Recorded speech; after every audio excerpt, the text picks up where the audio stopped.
Visit don'tpuffthisstuff.com to join the fight and spread the word.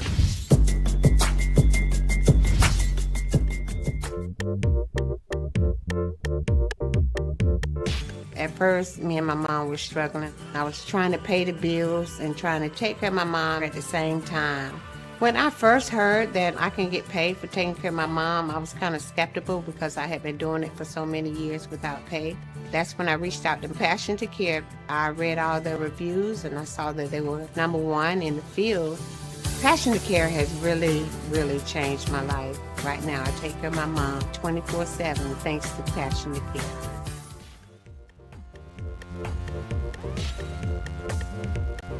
We encourage you to follow us on Twitter at IndianaSRN. Find upcoming games, video highlights, and much more. Follow us now at IndianaSRN.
We welcome you back to Kokomo for our second game of the day 2 of the HCAC baseball tournament. We'll head to the losers bracket where today it'll be Anderson at 23-18 taking on Franklin at 20-21. Today's game brought to you in part by the Hampton Inn. Whether you're visiting for business or pleasure, you'll always have high quality and consistent accommodations and amenities.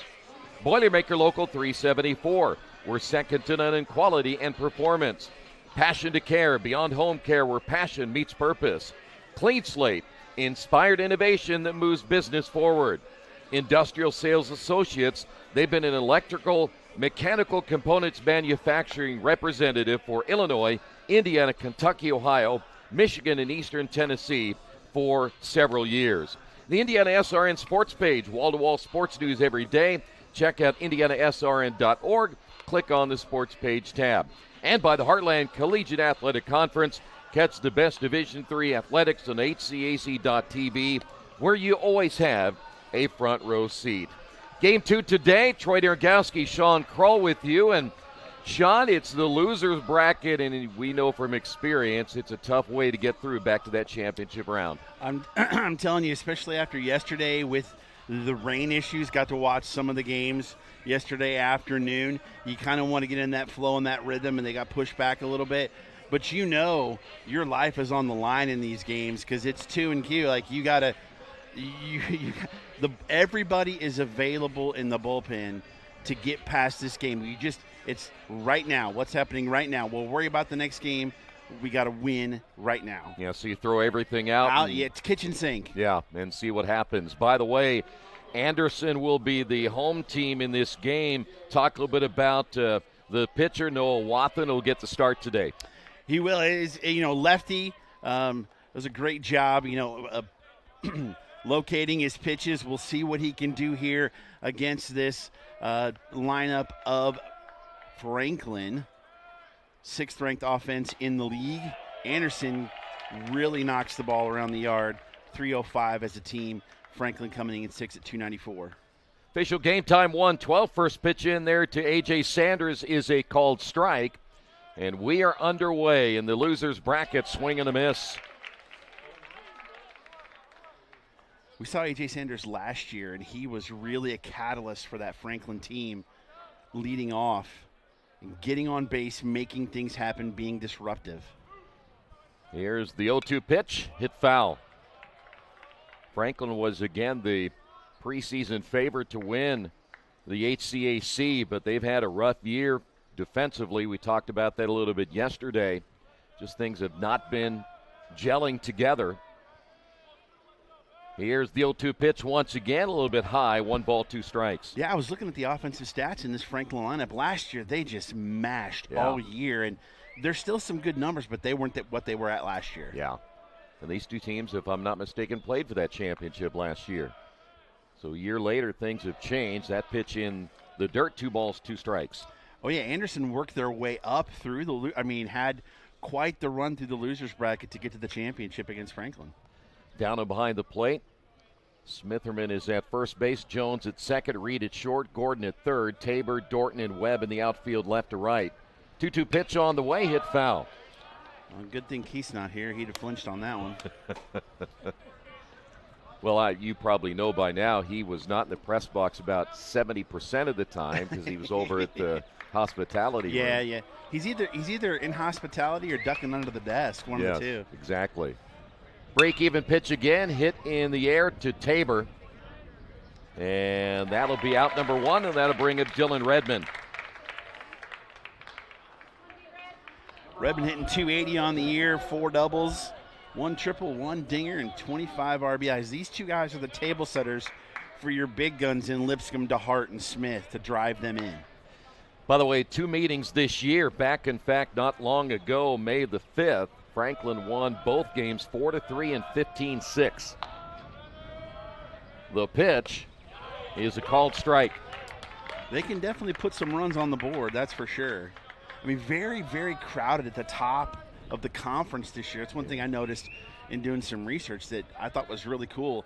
This tournament, they're all very tightly wound. Hanover obviously is the alpha, but anybody can beat anybody. Yeah, that's what made things rather interesting at the end of the year, as you probably researched as well. When you have a Transylvania team that was primed to be the number 1 seed, they lose their last 4. There's a pitch a little bit high, 2-1, and then they turn around and lose to Mount St. Joseph, I believe, in the next 2 games. Yeah. So I think they have a little chip on their shoulder. You cannot take a night off in this conference. 2-1 pitch.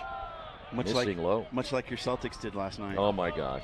I'm watching that game while we're here, and when the Celtics are leading, I'm like, this is great. Then I'm starting to get steam. Sorry, I had to bring that up. I know it's come up sometime. That pitch is outside, and a walk given up to Redmond. Here's Tyler Lipscomb. That's what you're looking for. Get guys on the bags for these big sticks coming up. Lipscomb's one of them. 14 doubles and 9 triples, 48 runs knocked in, 1.162 OPS. I think that's good. It's not bad. Yeah. We see it. Actually, yesterday was a big day. Home runs were certainly flying out of this ballpark. Is that pitch low and inside? Good block by Downham. Well, so far we've seen a lot of guys struggling with control around the plate, especially in the last game. Yeah. There were a lot of wild pitches, pass balls going around everywhere. Especially guys that, from a number standpoint, Sean, you didn't think that'd be the case. No. There's pressure involved. You want to get that conference title. 2 balls, no strikes now to Lipscomb. DeHart on deck. 1 away as we play here in the top of inning number 1. Wathan's pitch on the way, and the lefty this time gets the strike zone. He's only a freshman, too, so we're putting some of these young guys in a situation they've never been in before. Yeah, for sure. Well, I think, too, playing at a neutral field really kind of levels the field a little bit. Yeah. You know what I mean? And that's the beauty of playing in a place like Hookham, especially, Municipal Stadium's fantastic. Yeah. Kind of a half swing there by Lipscomb. Count is even at 2 balls and 2 strikes. Very short lead by Redmond at first. Neither one of these two teams run a whole lot. Wathan's next pitch, check swing. Did he go around? He did not. Ooh. Close. Very close. Now, the last game, you saw some of it where the home plate umpire seemed to be very tight in his strike zone. I'll be curious to see how that might change here in game number 2. And that got him looking. Runner takes off, and 2 away. So Redmond at second base as Lipscomb strikes out. That'll bring it to Hart. A couple of the umpires from the last game were actually in the break room. Oh, really? And they said that the last guy did have a little tighter strike zone than most of them. Okay. So I'll be curious to see. I think Lipscomb was expecting a breaking ball there, got the heater, and just couldn't pull the trigger on it. But the stolen base helps because you got a guy in scoring position now for DeHart. Pitch is low and inside. Franklin, after that big year last year, now a sub-500 team and just trying to survive here. A 20-21 record. 1-0 pitch, low and inside. Yeah, they won the tournament last year, and because of their record of winning the tournament, they got the invite to the D3 tournament. Hanover's hoping to have the same thing happen this year. I'm really hoping Hanover can break out the baby blues. I would love to see those. Well, you like those? Would have liked those yesterday. Oh yeah. Here's the 2-0 pitch. Well, that didn't miss by much. I love Franklin. They just look too much like Michigan. That's the problem. Well, that's a good thing. Well, at least Go blue. At least it's not Ohio State, so we're That's good there. true. Yeah, we don't say that word here. By the way. Now, Birchmeyer's giving me that look now. So we just call them zeros where I'm from. There's a strike. Worthless nuts. I would honestly, as a player, I would struggle wearing the all black because I think that would just be so hot.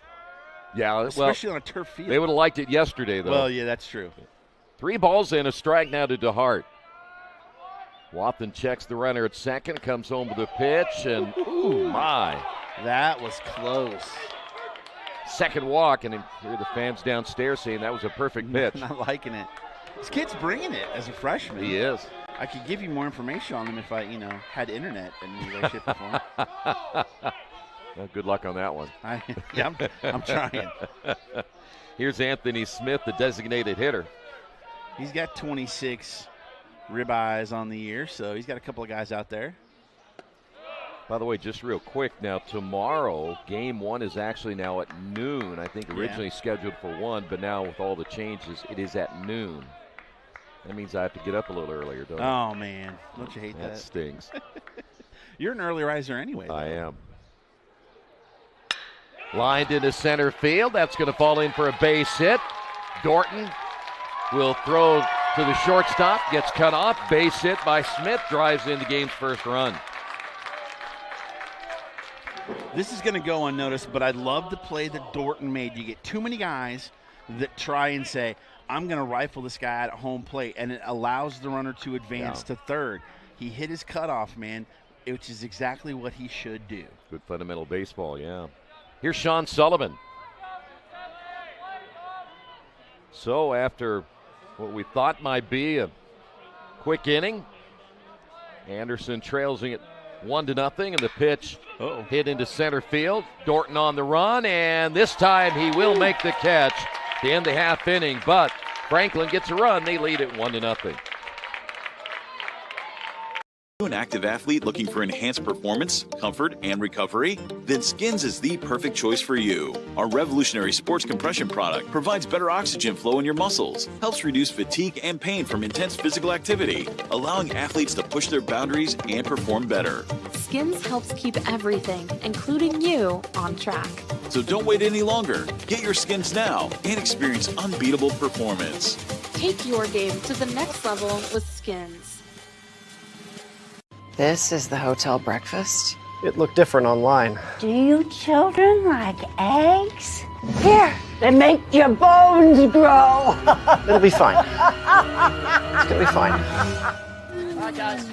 Look alive. Is it fine, Daryl?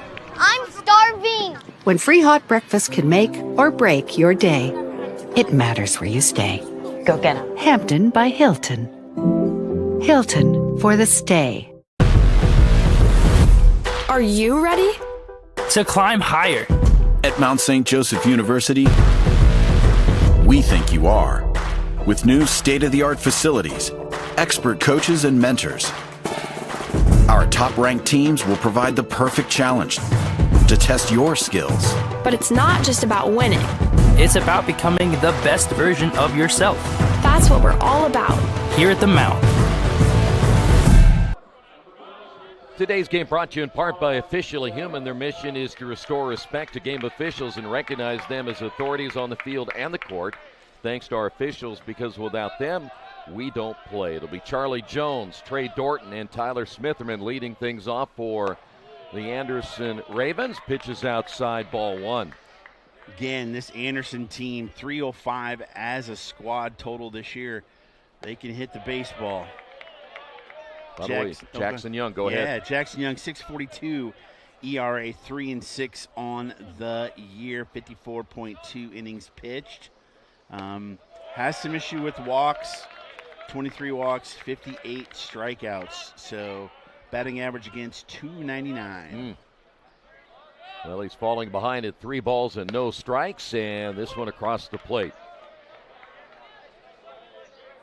Anderson has lost 3 straight. In order to keep their season alive, they must win today. There's a ground ball, and that's going to be a foul ball. Caught a piece of the foot there by Charlie Jones. Young is a fifth-year graduate. He's from Center Grove, Greenwood, Indiana. I think Trojans are actually having a decent year in baseball. They are. I think they're ranked top 10. Now pitch on the way, missed outside, leadoff walk. Not how you want to start if you're young, for sure. Here is Trey Dorton. Taylor is behind the plate, Wallace at first, Reed is at second. Sanders at short, Redmond at third, then Lipscomb, Sullivan, and DeHart in the outfield left to right. This one back up the middle. Diving will be Sanders. Tried to flip on to the second baseman, Reed, to get the out there, but still for Sanders just to get to that ball. That's a great effort to get to it. And I love the fact that as he went, Reed realized he was going to get to the ball first, so he went to the bag. Reed just couldn't flip it straight out of his glove. That's a tough play to make. No kidding. Here is Smitherman. I'm sure they'll give him a single on that. So each team now with a base hit. Smitherman, big bat from the right side, takes the pitch low, ball one. Yeah, Smitherman he's their straw offensively. The stretch by Young and the pitch on the way. Ground ball, this will get through on the right side. That's going to score a run as Jones heading to the plate. On to third is Dorton, and we're tied at 1 apiece.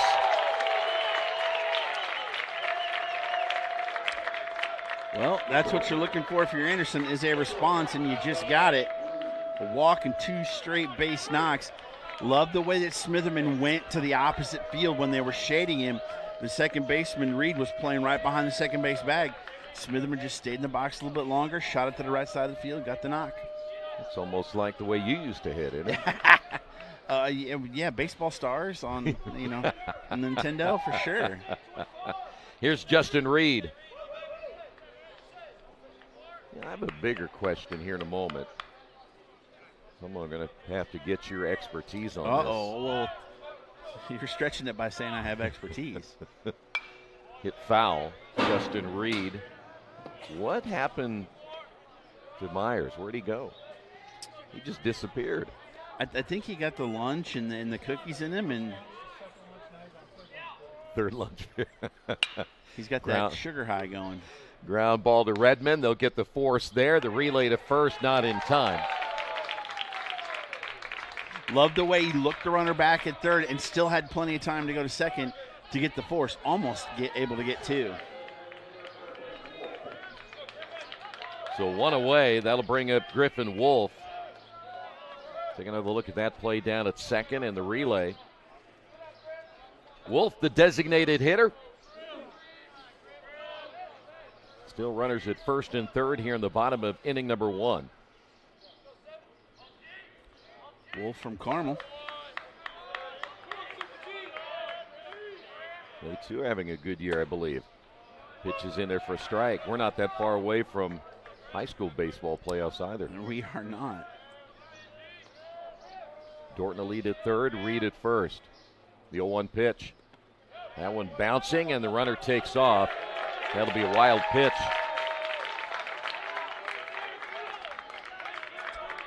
Yet another pitcher with control problems. Do you think maybe it's the mound? Having a different place, having it be all turf. We talked about that a little bit earlier. That I would say probably could be if you've just transferred over from a dirt mound to the turf. But I think they played in enough places this year that have a lot of turf mounds. 1-2 pitch. Gets away from the catcher, Taylor. Another run will score. Anderson leads it 2-1. That one's got to be a pass ball, I would think. I would think so. Well, we saw, Sean, that in the last game where even in our last couple of games were just so many different fundamental mistakes. As you take a look at it right there, that's tough, though, but you just can't make those kind of mistakes. There's a strike, and they'll throw down to first. Runner's going to take off to the plate, and he's safe. Wow. Great play by Justin Reed.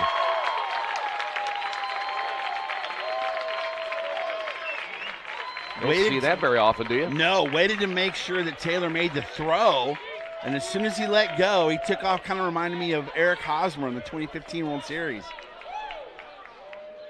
And Smitherman had to get it there as quick as he could. Or excuse me. That's Wallace. I apologize. Wallace, but even a good throw, I'm not sure he would have got him. It'd been tough. Here's Downham. 3 runs across here in the bottom of the first inning for the Ravens. Franklin, we talked about this too, Sean, is their fielding this year is last in the conference. I think they came into this 96 errors on the season, so they have struggled defensively. Wait, run prevention is a huge part of winning and losing. Yeah. And if you can prevent runs with your defense, you're going to have a good squad. That's probably one of the biggest differences they have from last year. Yeah, I agree. 1 ball, 1 strike. Which I should say 1 ball, 2 strikes now to Downham. That one's in the dirt. So go to even at 2-2. 2 away here in the bottom of the first inning. Stretch by Young.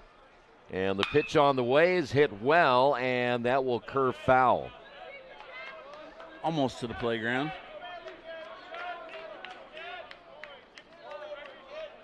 Yeah, Young looks a little frustrated on some of those pitches where he comes up short or they're in the dirt. You can tell he's kind of frustrated. Not sure if it's with the mound or what it may be. Just missed inside. 3 balls, 2 strikes now to Downham. 2 more games coming up later today here as part of the tournament, and that one misses inside. And now Young, you can see him walking off the mound. He thought he had that inside corner. I think he got the pitch he wanted and in the spot he wanted. He just didn't get the call. That'll bring up Connor Gordon. Well, as you said, though, now how does he respond to this? Yeah, and that's a huge part of these first couple innings is seeing the zone and what the umpire's saying. Okay, here's you get the inside, you don't get the outside, you get up, you don't get down, and then adjusting to it, pitcher and catcher, to ensure as you move along, okay, what are we going to call? Because we know these are the spots we've got to hit. 1 ball, no strikes now to Gordon. Runner takes off, swung on, hit into right center field. The right fielder coming over, and DeHart will make the catch. Damage done. Anderson gets 3. They lead it 3-1.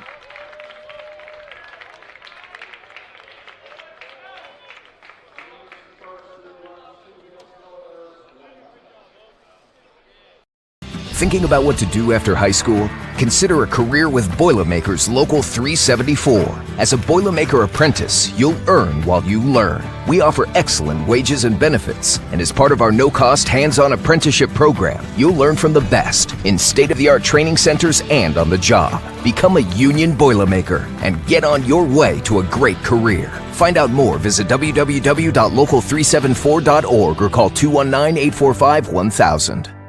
We are pioneers. We are the next generation of inventors, creators, teachers, and leaders. We think critically, work collaboratively, always learning, growing, doing. We care deeply about people and the planet. Facing challenges together.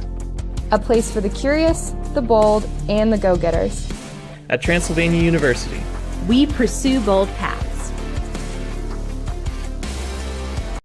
We encourage you to follow us on Twitter at IndianaSRN. Find upcoming games, video highlights, and much more. Follow us now at IndianaSRN. Well, plenty of sunshine today for our second day of the tournament after a full day of rain and postponements and delays and everything else that was going on here in Kokomo. But today, plenty of sunshine as we move to inning number 2.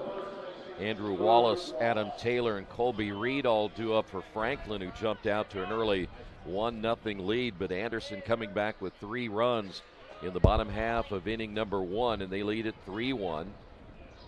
So here is Wallace, who will step to the plate.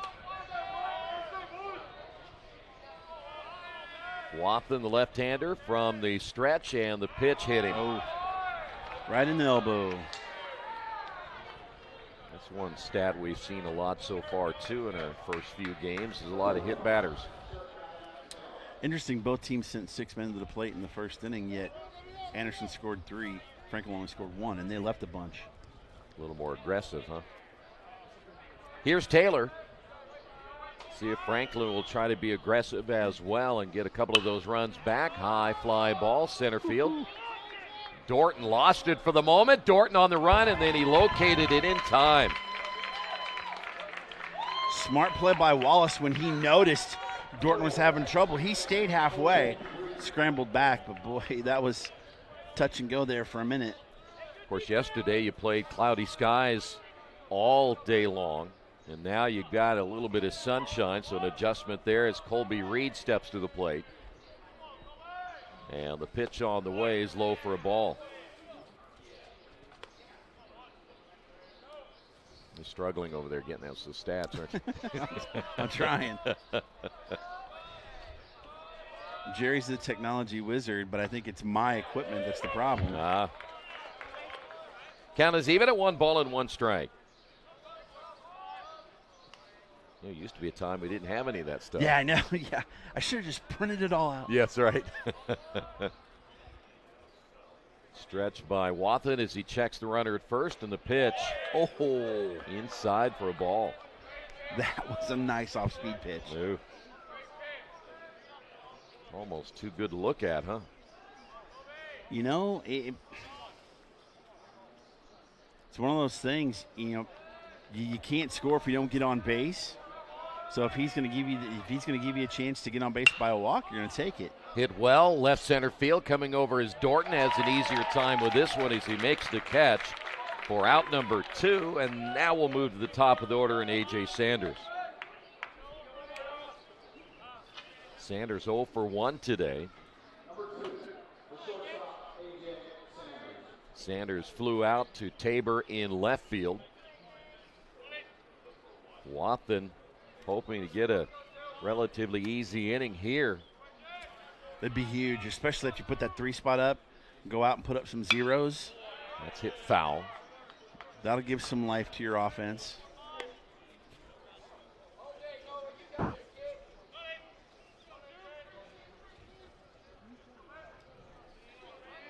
Two away as we play here in the second. Wathen with the pitch. Swung on, deep right field. Webb going back a few steps. He'll make the catch, and that'll do it for inning number 2. We head to the bottom half of inning number 2. It's Anderson leading at 3-1.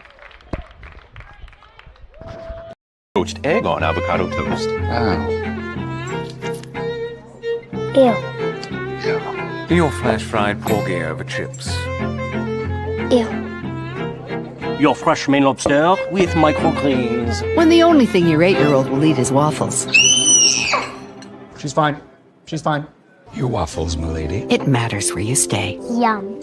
Enjoy. Thank you. Hampton by Hilton. Hilton for the stay. Today's game brought to you in part by Boilermaker Local 374, where they represent highly skilled, highly motivated workers in field construction and metal fabrication throughout the state of Indiana.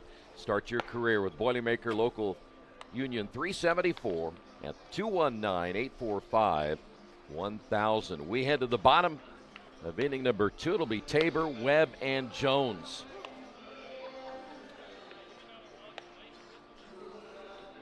Young back in for another inning of work here for the Grizzlies. After really getting roughed up a little bit, of course, control was a huge factor for him in that first inning. By the way, you know, Wathen did a great job of bouncing back. Let's see if Young can do the same thing. Exactly. 21 pitches for Young in that first inning with 2 walks. And the pitch is high and inside, ball 1. Almost had a mirror image. He almost got drilled. Young working from the stretch now as that pitch is a fastball too high, 2-0. Well, I still think sometimes when I think about some of the way pitchers go these days, there's a strike where if you don't really attack those hitters and you're trying to pitch around them, I think sometimes it's just makes it too hard on you. Ground ball to the shortstop, Sanders. High throw, and he didn't get the foot on the base. That'll be an error by Sanders, and that's what we talked about, the fielding woes that Franklin has had this year. Yeah, I mean, it's such a routine play, and you've made it so many times in your career, but you just couldn't. And Smitherman couldn't get his foot down. Tried his best, but now we've got. Well, I think if we saw that replay right there, you can tell that Smitherman's didn't get back on the bag in time.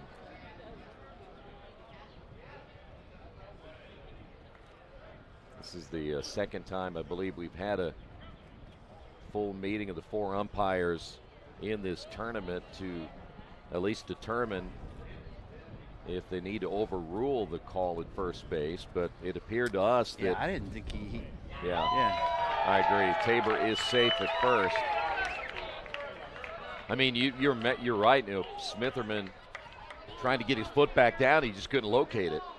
Yeah, the throw took him off the bag to the right, and even though he is a pretty good-sized kid, just not enough to be able to get back down there. Take that back. Wallace at first base as the pitch. Bunt laid down. Young will flip on to first. The sacrifice successful for Cooper Webb, who'll head to the top of the order now, Charlie Jones. Well, bunting still is a thing in baseball. All right. Yeah. There we go. I thought that died with the pitcher hitting. Jones walked and scored in the first inning.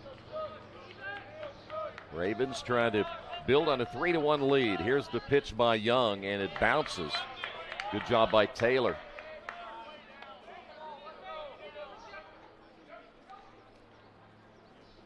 So you look at that error by Sanders, and you couple that with, we've had a wild pitch, we've had a pass ball. Chopper right side, Wallace on the hop. Wallace diving to the bag, and he got him. What a great play by Wallace. I'll get it right. Smitherman plays for Anderson. Jeepers creepers. See, you take all the time off, you get rusty. I hear you. Here is Trey Dorton.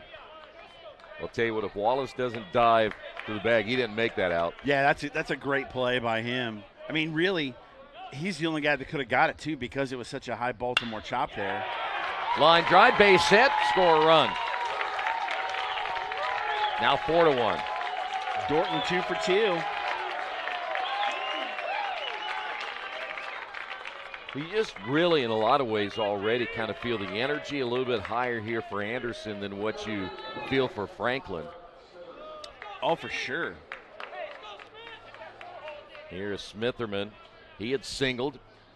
Runner takes off, and it'll be hit foul. Well, you know, you look at Dorton hitting .336 on the year with 30, now 31 RBIs. I mean, he's gotten it done at the dish. 13 doubles, 3 triples. The stretch by Young and the pitch. Line, base hit. Could be extra bases.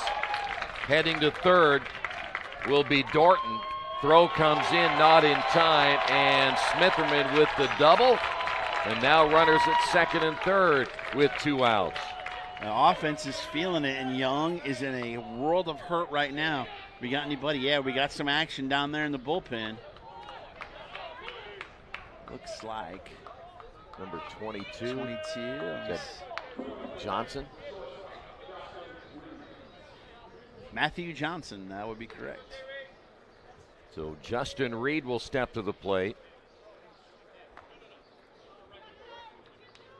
And now we've got a stoppage of play yet one more time, and we've got a baseball that they're going to get rid of here. Who was it? It was maybe last week in the major leagues. Somebody just fouled it off right at the dish, kind of came right out of the batter's circle, and it had chipped the leather off of it. Yeah, I heard they about caught it that. just right. That's right. I wonder if that was the same case, maybe. Well, we're going to get a visit to the mound now as well, and a very slow walk. That's never a good sign. Never a good sign. That means you're giving your bullpen a little extra time to warm up, as Young in trouble here in the second inning. And we'll find out here in a moment if he's done for the day. They're not just hitting him, they're hitting him hard. Yes, 100%. Tell the difference. So the frustration continues. You do want to pitch to contact. Yeah. Right? Because you got guys behind you, but there's a difference in pitching to contact and people just lighting you up. Yeah. And so far, Anderson's lighting them up. Well, I think that young man Johnson is ready to go if needed. He's been warming up for a while now, and he keeps checking out here to see if they're going to make the call. And now the umpires have to break up the meeting. I wonder if this is a case, too, of Coach wanting to get it a little bit in the ear of the home plate umpire about his zone, waiting for him to come out. That has happened before. Coaches are known to do that. You don't think he'd say anything, would you? Oh, no, not at all. This is a big moment because you can't get in too deep of a hole here in a game like this. Yeah. No doubt about it. Young will stay in. Line to the left side and foul by about a foot or so. Otherwise, that would have cleared him off. Yes, it would have. He was hunting on that first pitch because he knew Coach just came out. He's got to throw me a strike. Yeah. Yeah, there's lots of times where you don't have to play a guessing game. Nope. You know what's coming. Nope. It's going to be somewhere in the zone that I'm going to be hacking. And you know Young's probably taking something off the pitch, just trying to get it across. The 0-1 hit foul to our right, and we'll go to no balls and 2 strikes. Uh-oh. We got some chirping going on here on the left side, apparently. Uh-oh. As the home plate umpire says something to the bench for Anderson, and the swing and the tag. That'll do it for the half inning, but Anderson adds a run. They lead it 4-1. The top of the third inning. That was the play we saw the first baseman Wallace diving to get that out.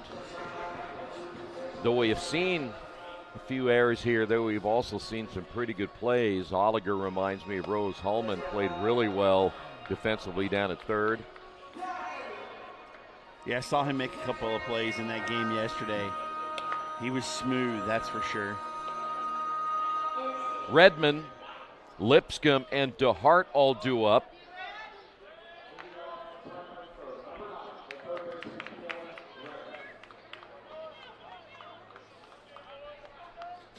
So Franklin trying to battle back once again now from a 4-1 deficit. Redmond walked and scored the first run of the ball game in inning number 1.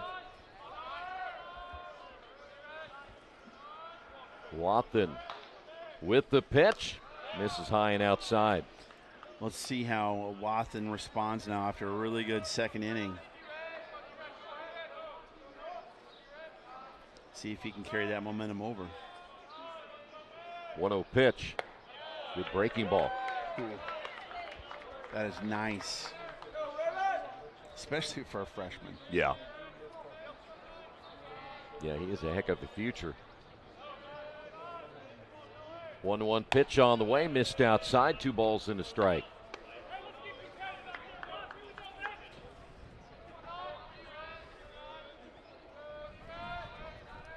Well, the fans enjoying the sunshine here this afternoon.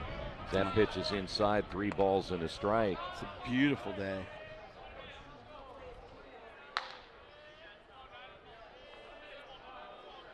Watson is a freshman from Floyd's Knobs, Indiana. There you go.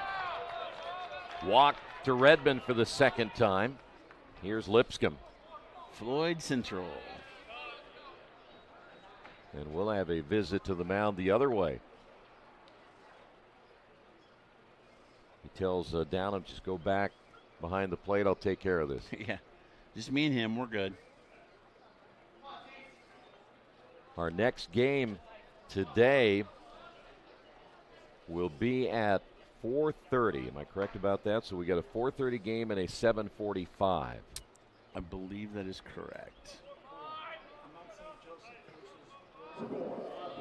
Mount St. Joseph and Rose Hulman, both teams trying to stay alive in this tournament.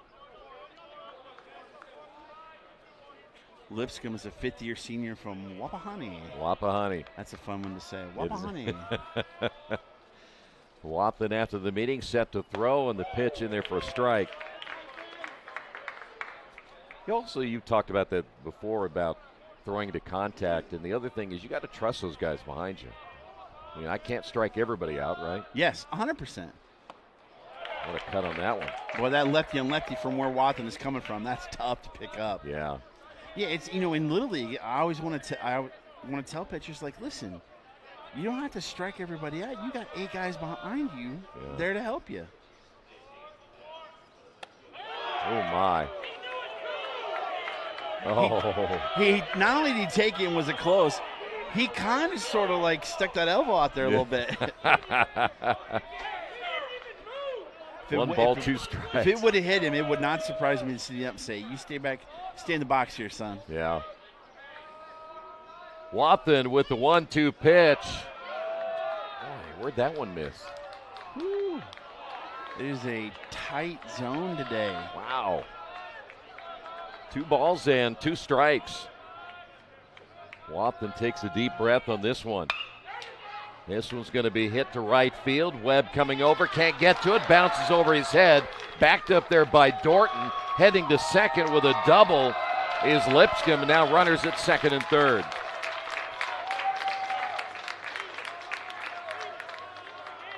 A lot of people talk about how, and this is not a blame game here, how umpires can change games. Oh, no, they don't make a difference. Well, look at that sequence right there.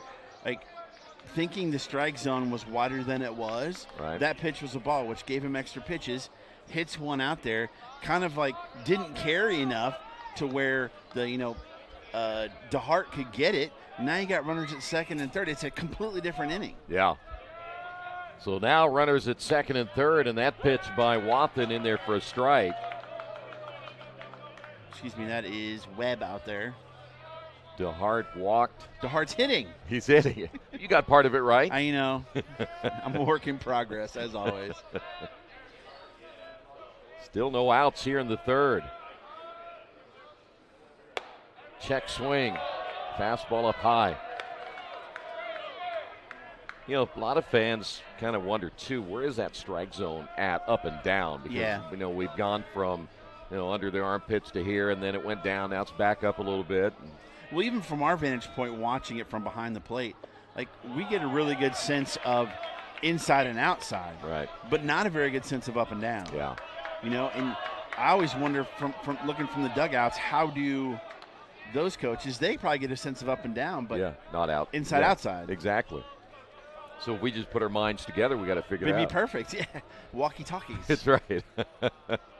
Time called. DeHart, 1 of 2 walks in that first inning. And now we got a stoppage of play again. They're going to say 2 balls and 2 strikes. I don't know. I had 1 and 2. I think that's what he was saying. Because on the board it's 2 and 2, but I think it was, I don't know. It's a big moment for Franklin. They need these 2 guys across the hard dish. Shot. Ooh. Picked up off the turf. They'll throw it at first. Oh. Jones a little undecided where he was going to go with the baseball, but Redmond scores. Redmond scores, and Lipscomb I'm not sure if he thought he caught it on the fly or just didn't want to get thrown out, but either way, good play getting back to the bag. So that'll bring up Anthony Smith. So now 4-2 your score. Smith single to center his first time up. Ground ball to the shortstop. Reed takes a high hop, bobbles, throws to first, gets the out there. Most people would say, why are you going from second to third on a ground ball in front of you at a shortstop? But that play right there, he caught Reed looking to throw him out, and that's why he bobbled it. Don't you think? Yeah, took his eye off it at first. Yeah. Still lucky to get the hitter out at first. Here is Sullivan. Pitch low and inside. Big lead down at third by Lipscomb. Yeah, it only takes a split second to take your eye off it to bobble the baseball. Oh yeah. Sullivan was the guy that was a big stick for them last year. But now with the runner at third, a pitch just in the dirt that gets by can get that other run home. That's right. But you got to watch that concrete backstop back here. I think it carry him off there. Comes off there quick. 2-0 pitch on the way, and they're for strike one. Sullivan's got 9 dingers on the year, 41 RBIs. Sullivan 0 for 1. And the pitch. Hit into left field. Tabor's there, makes the catch. Will run across for Franklin. Anderson leads it 4-2.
Back once again here at Kokomo. We have a new pitcher out here as we will go with Matthew Johnson. You have some numbers on this young man. I do. First, let's talk about Young. He had 2 innings pitched, 4 runs, 2 earned, 4 hits, 2 walks, 2 strikeouts on the afternoon. Pitches outside to Griffin Wolf as we play here in the 3rd inning. Wolf struck out his only time up, and the pitch on the way is hit foul.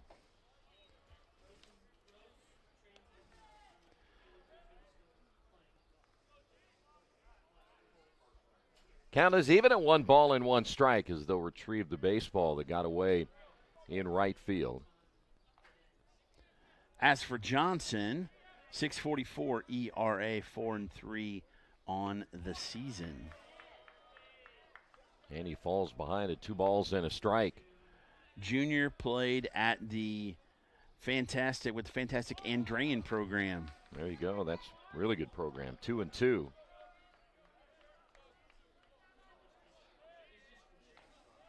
The 2-2 pitch, grounded foul.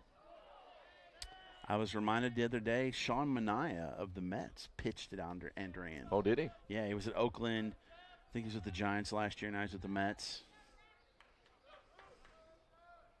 We will stay at 2-2. It's Wolf, Downham, and Gordon here in the bottom of the third inning. The pitch got him swinging, but it gets away from Taylor.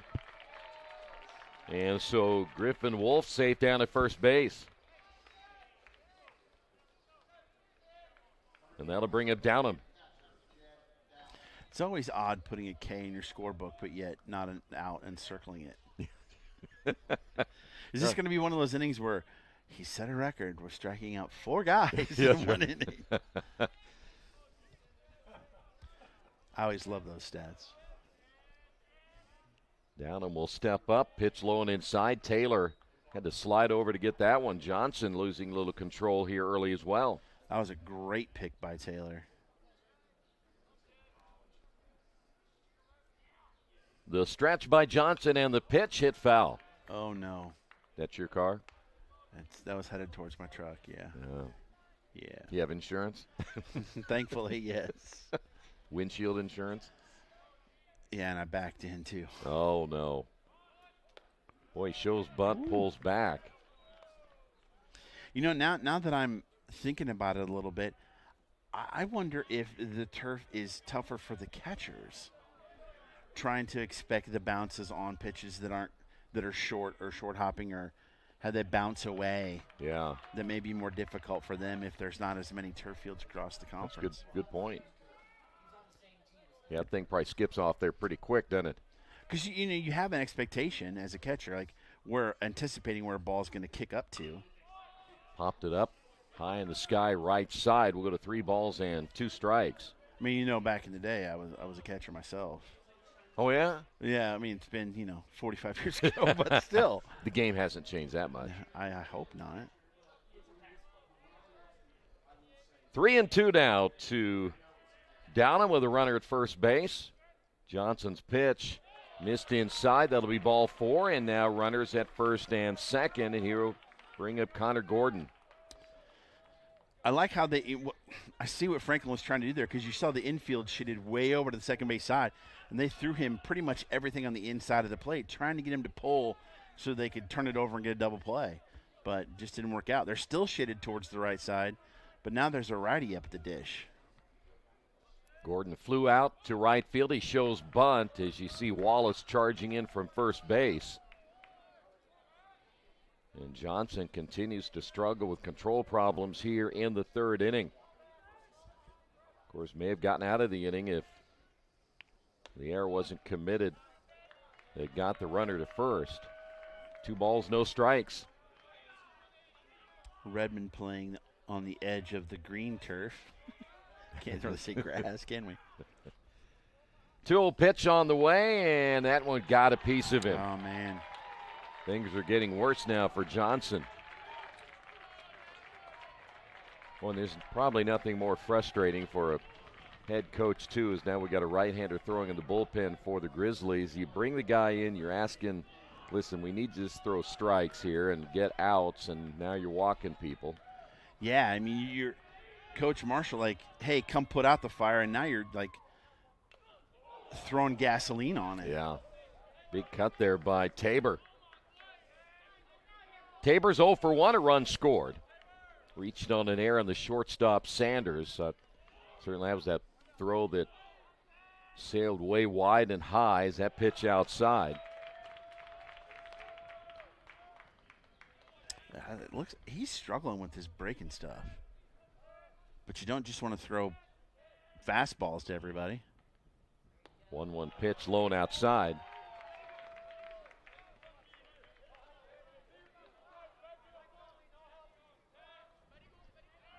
Right now, Anderson trying to really blow this thing open here in the bottom of the third inning. The pitch. He's not even close right now, is he? No.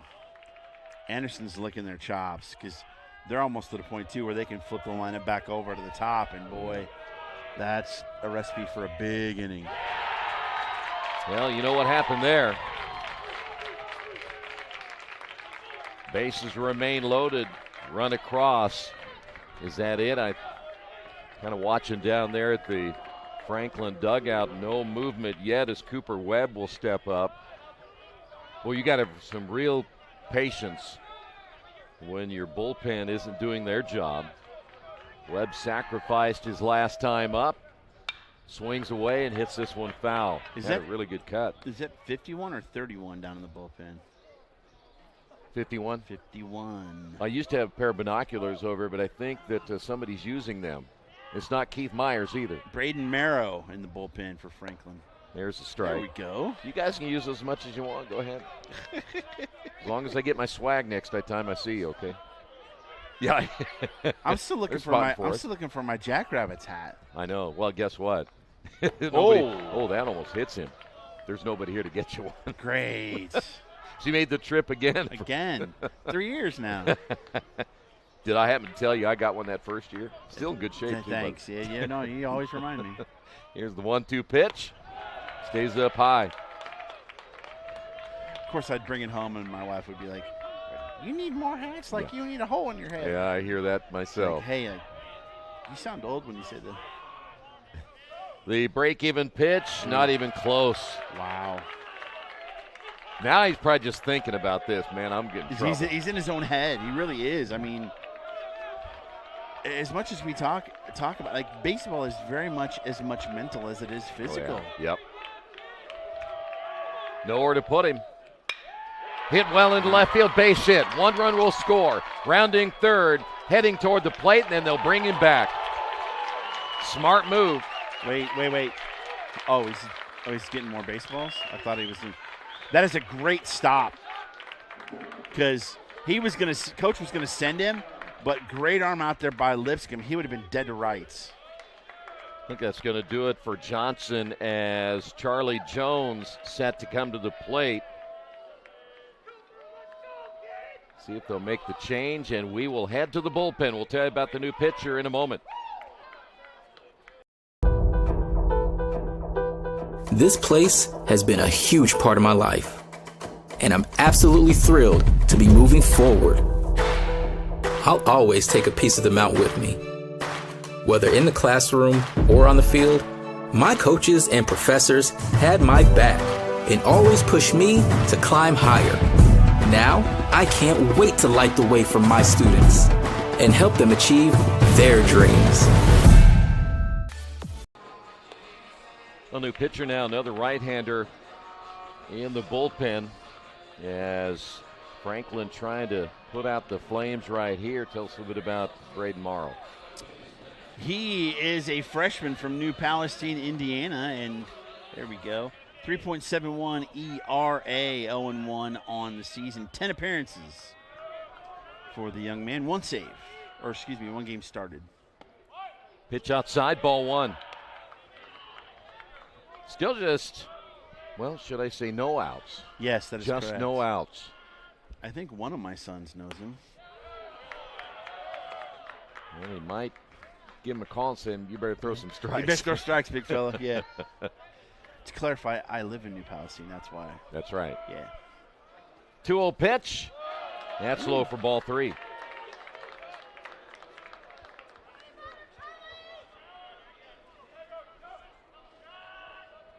It's going to be a really big inning here. There's a strike.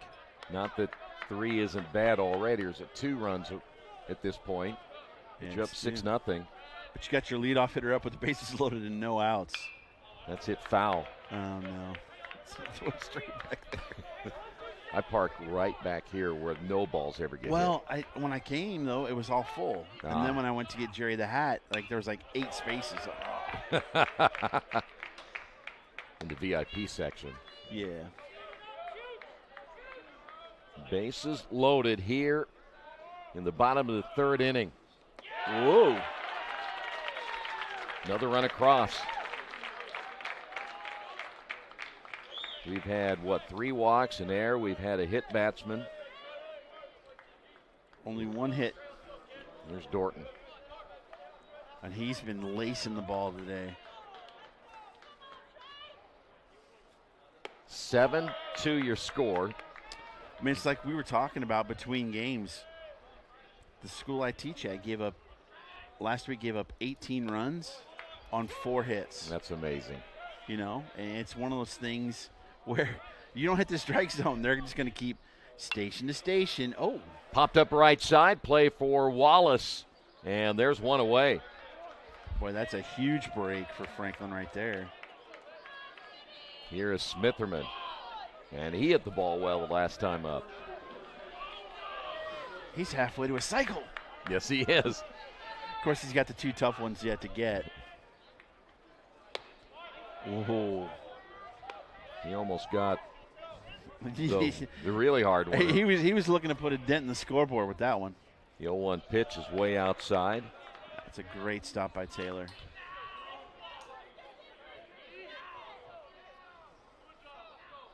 Morrow set to throw. Here's the 1-1 pitch, and it's outside, 2-1.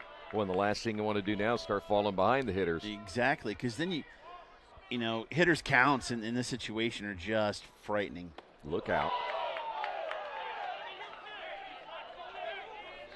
I always love the talk coming from the dugouts. We were talking about that earlier, some of the razzing you get. And the stands, too. That's right. So close. 3-1 pitch, missed inside, another walk, and another run across. At this stage, Anderson doesn't even need to swing a bat. Here's Reed. They're keeping the line moving. Yep. Reed will represent the 9th hitter. Yep. Yeah. We're about ready to go around, mess up my score sheet. Oh, man. I know. That's the worst. Hit well. Center field. Back on it. And making the catch is Sullivan in center. Run will score, and runners will advance as well. Reed's going to get an RBI out of that one. Boy, he hit that about as far as you could hit it in the stadium and it not go out. Yeah. Here's Wolf. Everything got started with this young man right here.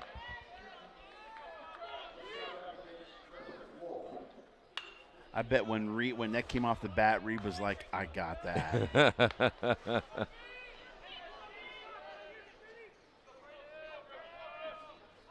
9-2 your score. We're still in the 3rd. Hit foul. I never really experienced that much, you know.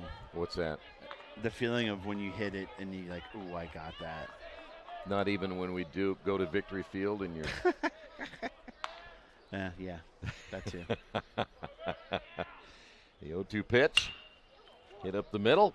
Sanders near the bag, throw to first, and a long half inning is over, but 5 runs across, 9-2 Ravens.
Your scores. Anderson has erupted. Of course, certainly helps when you walk in 3 or 4 runs, and now Franklin really in a hole. It'll be Wallace, Taylor, and Reed.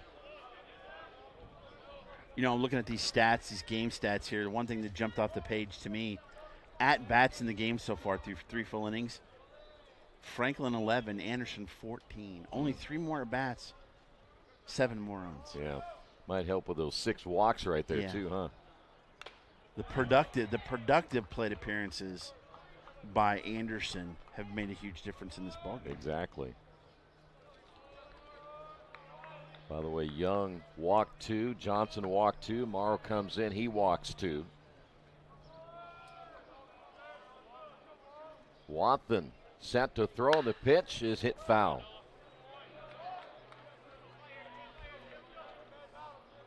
Again, lefty on lefty here. And Wallace. We're here in the fourth. This is his second AB. Yeah. It could be a lot of at-bats by the time we get to the ninth. Yeah. Huh? Well, I'm looking now, too, as I'm seeing him on our monitor here. He got hit in the elbow, did he not, in his first AB? Nope, elbow pad. That's right. Fly ball, shallow center. Dorton coming on to make the catch, one away. That's tough. It is. That's how we grew them back in the day. We didn't, elbow pads. Come on. Foot pads. Sliding shin pads. Come on now. Pitchers get babied. We barely had catcher's equipment. What are you talking about? We have a pitcher right over here to my left. What's that? Yeah, pitchers get babied. Pitchers actually hit? Yeah. You don't hit anymore, do you? You did.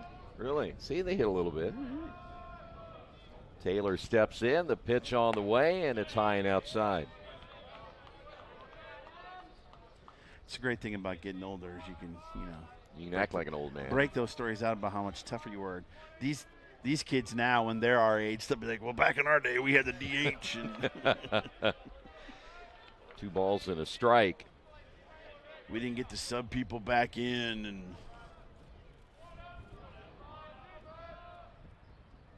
the 2-1 pitch on the way. In there for a called strike, 2-2. Okay, that's a huge difference right now.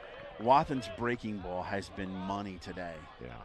Whereas Franklin, all their off-speed stuff has just been all over the place. Yes, it has. Break-even pitch on the way. Grounded right side. Jones on the second hop. 2 away. As slow as this game is, you and Barber could probably go out and have lunch or something, dinner and everything, and still get back in time. As long as you pay, of course. Here's Reed. I blame me. You guys have had quick games so far. Well, kind of. I get on the microphone and Jay Jones showed up earlier today for Rolls Home and got him a run. Keith comes back, they can't hit anything. What does that tell you? That's true.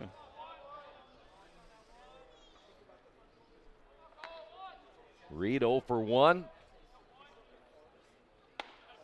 Takes that pitch for strike 1. We'll put a 1 ball, 1 strike. Boy, Wathan's done a great job of just pounding the strike zone.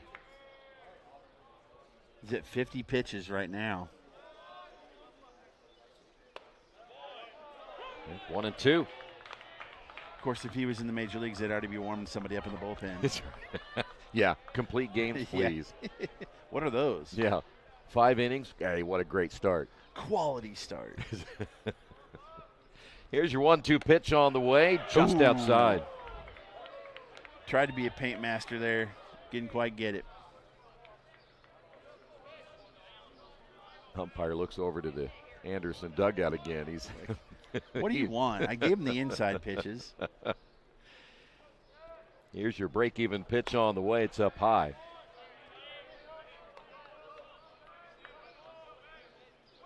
I'm very impressed with this freshman lefty.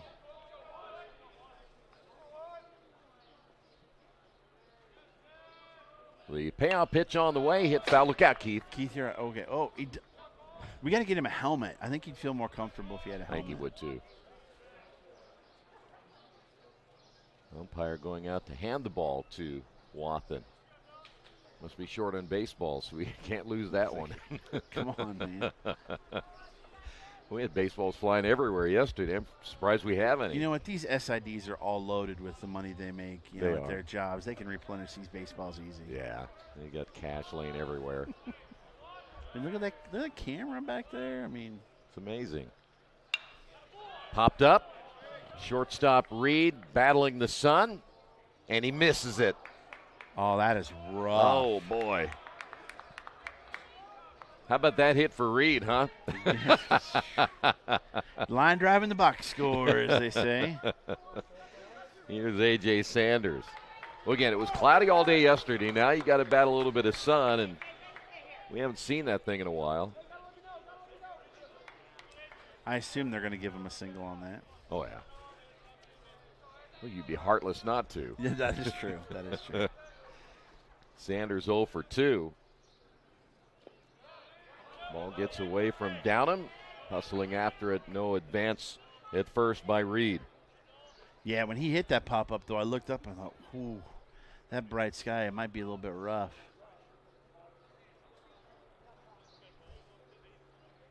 Now we'll get a question. The home plate umpire, I don't know what they were looking at down at first base or beyond.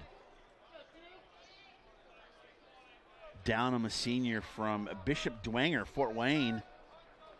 Doing a great job behind the dish. Always got to give love to the catchers. There's a strike. Senior. He is a senior. So you're really partial to those catchers, aren't you? Always. Yeah. That one hit well. Left center field. Dorton on the run. He will not get to it. Reed will score, even though he stumbled around second, heading to third. Head first slide. The tag laid on. Not in time. Triple by Sanders. That ball was smoked. Franklin gets a run back. Thought it might hold up, but man, that just kept carrying. Dorton had no shot. Well, it's 400 dead center, and he hit that one just to the left as you see the tag there at home plate.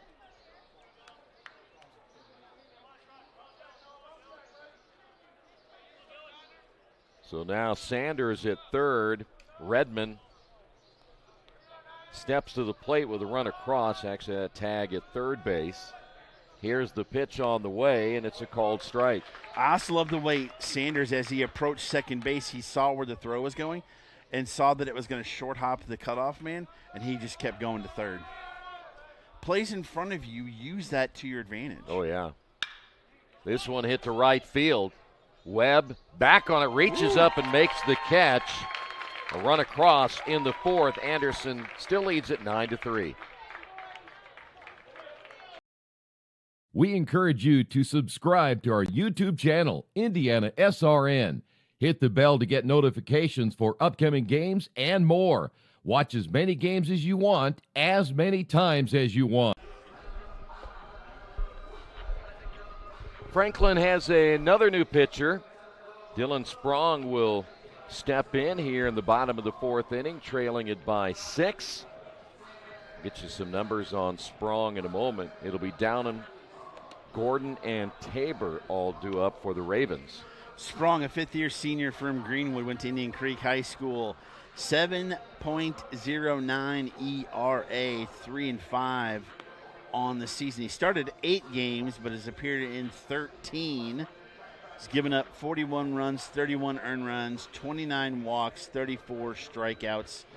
Opponents hit .285 against him. Well, he's got his work cut out for him once again as Anderson will now try to build on that 9-3 lead here in the bottom of the fourth inning. Downham has walked twice. He has scored once. And that walk-to-strikeout ratio doesn't make me very excited if you're Coach Marshall with what's going on so far in this game. Boy, not at all. You can see he's trying to get a little extra help there behind the mound. Well, when your ERA is +7, you got to get some help. I can't say that I blame him. Pitch on the way is low for a ball. And I would imagine he was told, don't walk anybody, please. Yes. Throw strikes. Sprong will work from the stretch once again and misses low again.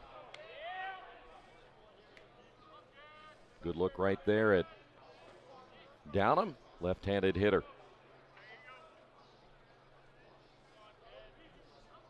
The 2-0 pitch on the way, gets it across for his first strike. A big 5-run third inning here for Anderson, really opening things up. Hit up the middle, had him played perfectly. That is Sanders behind the bag, throws to first, 1 away. Well, Sprong is looking to bounce back. His last 3 outings have been a little shaky. Against Earlham, 4.1 innings, 7 hits, 6 runs. At Transylvania, 2 innings, 7 hits, 6 runs, all earned. And then 5 innings versus Bluffton, 6 hits, 7 runs, 3 earned. I'm sure he'd rather you didn't bring that up, huh? Yeah. 1 ball, no strikes to Gordon.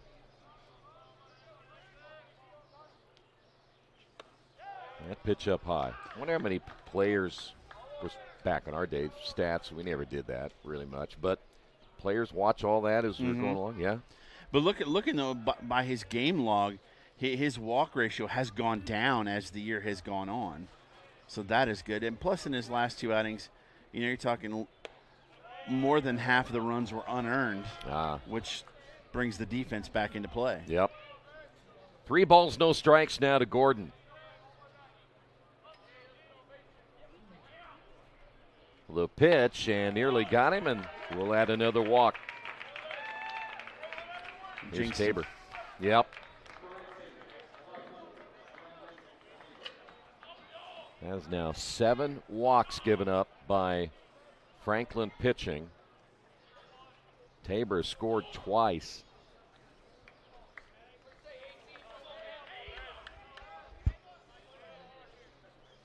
The pitch on the way, popped him up right side. Wallace battling the high sky and runs out of room as well. Quite honestly, the longer I watch baseball, especially in the way it is today, the three true outcomes really make the difference in baseball games. Yeah. Your walks, your strikeouts, your home runs. Yeah. Oh, yeah. And we've seen it. This game is a perfect example of that. Swing and a miss. Runner takes off. Tag laid on. I think they got him. Oh, great throw by Taylor.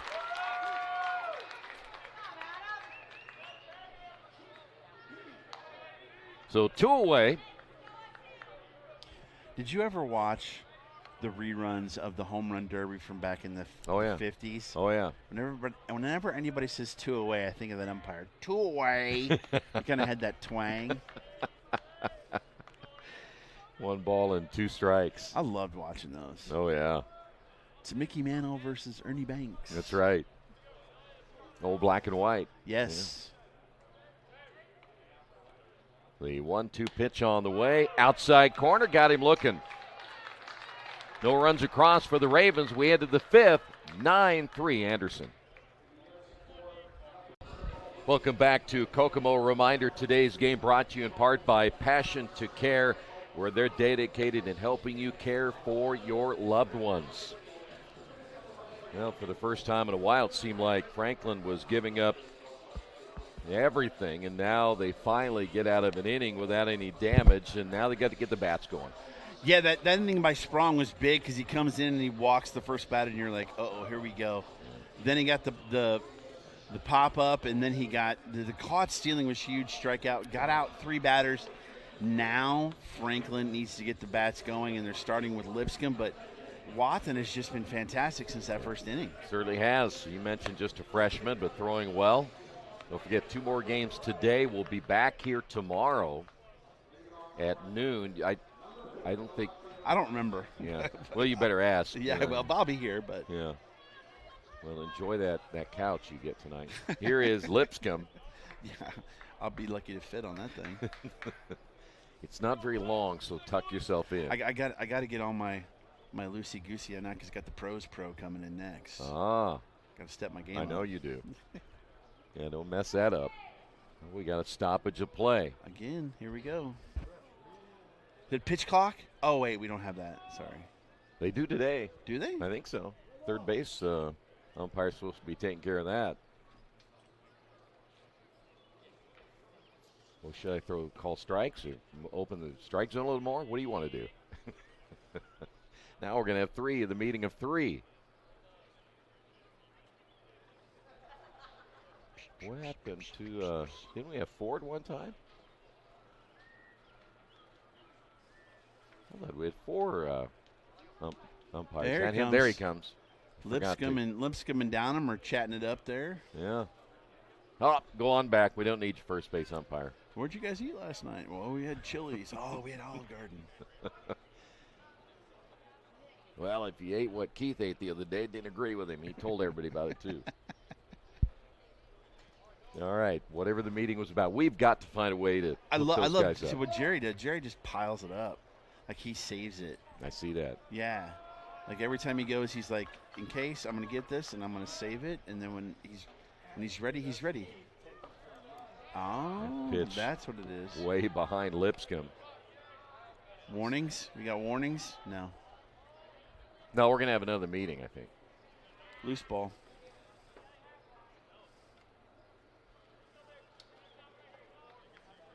Nothing like a loose baseball to kill your momentum, huh? Yeah. All right, here we go. Lipscomb back in. He doubled his last time up. Check swing, and they're for a strike. That's one thing they need to bring back. Now that none of the bullpens, literally except maybe Oakland, are all like in the outfield, we need the bullpen golf carts. I agree. With the helmets on top again. I agree. We need those. Wholeheartedly. If you want the game to go faster, don't Get make them run in. Don't make Get them the run cart, in. let's go. Shouldn't be running in anyway. Pitch on the way is outside. I want my pitcher to come from the bullpen well rested. Yes. Can't do that if you're jogging in. Wathan ready to throw once again, and he misses outside. That'll be a walk to Lipscomb. That took a long time. Here's DeHart.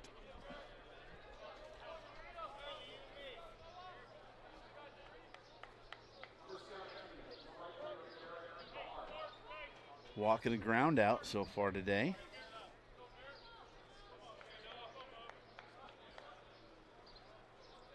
So Wathan ready to throw once again, and he misses inside. He does have an RBI as well.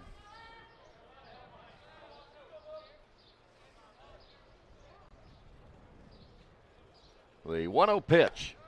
It's high, 2-0. Wathan's around the plate. He's just missing now. Is he tiring? He is at 63 pitches. Yep. You wouldn't think. Yeah, not now, but now Downham out to talk with the left-hander. He doesn't throw really, really hard either, so it's not, I wouldn't think it would be a fatigue situation. The 2-0 pitch. There you go. There it is. It's a good visit by Downham right there. Downham just went out and said, just throw it right here. Yeah. See my glove? Hit it. Hit it. That's all you got to do. The 2-1 pitch. Rounder to the third baseman, Gordon. Bobbles it, recovers, and then throws it away. Well, Gordon just turned one error into something worse. Yeah, you just, there are times where you just got to learn, put it in your back pocket, because he compounded in his error with another error trying to make a play. I know it's hard for guys not to make plays. Like, I got to get this out. But when you start to rush things and get out of what you're normally used to, that's when plays like that happen. That's right. Now Franklin's got something going. 2 guys on in scoring position with nobody out. Anthony Smith, a single in the first inning. Runners at second and third. Still no outs here for the Grizzlies. And the pitch is a called strike. And Wathan's now got a pitch out of a jam that he really didn't create. That's right. A great double play ball right there. Yeah. He's probably thinking, thanks a lot, Gordon. Yeah, thanks, guys. Here's the 0-1. Swing and a miss. Commissioner Gordon let him down, so now Batman's in to save the day. Wearing the all black, right? That's right. Very good. Only missing the cape, huh? The red phone, hit the red phone. And the 0-2 bouncing in front of Downham, and he finally locates the baseball. That's a panic situation because everybody's yelling at you. Yes. Like that's going to help, right? Did you see what happened to Wilson Contreras the other night? Yes, I did. Oh, my goodness. Yeah. For those of you that don't know, he's a catcher for the St. Louis Cardinals that are playing the New York Mets. They've been trying to get better framing for his pitchers, so they moved him up closer to the batter's box. Yeah. J.D. Martinez notoriously stands out of the batter's box, which is illegal, but he was so close he reached up to catch the ball. J.D. Martinez's forward swing hit his forearm and broke it. Yeah, it's crazy. Fly ball right field. Webb going back on it will make the catch right at the warning track. Runners will tag and advance. It's now 9-4. Yeah, how often you see it a lot on a backswing. Right, but coming not back coming around. this way, yeah. Oh, that was just... Do you think the Cardinals will maybe change that policy this next time? I don't even know why they tried that. I mean, it's like they put him in a lose-lose position. And listen, I have no love lost for the Cardinals being a Cubs fan, but still, it's Wilson, and you just can't do that to catchers. No kidding. Pitch inside now to Sullivan, who's 0 for 2. Well, last year he took a backswing from Ian Happ off his head and opened him up. Yeah. Now, of course, here's the interesting part after this pitch. Foul tip held on by Downham. When Happ got him last year, Miles Michaelis threw at him twice, dotted him, and they tossed Michaelis. Same pitcher for J.D. Martinez. Didn't do anything. Didn't do anything. Didn't do anything. Always against my Cardinals, aren't they? Here's the pitch. Just outside. 2-1 now to Sullivan. I think the crowd has a much different version of the strike zone They than do. the umpire. They're not happy most of the time. The 2-1 delivery on the way. Breaking ball. Now 2-2. You'll probably hear same pitch, same pitch. Yep. Well, I've always learned you're only half right, Yes, according to that is fans, so 50% of the time. The break-even pitch on the way, lifted high and foul. I'd be willing to bet some of those voices out there may also have the last name Wathen. Yeah.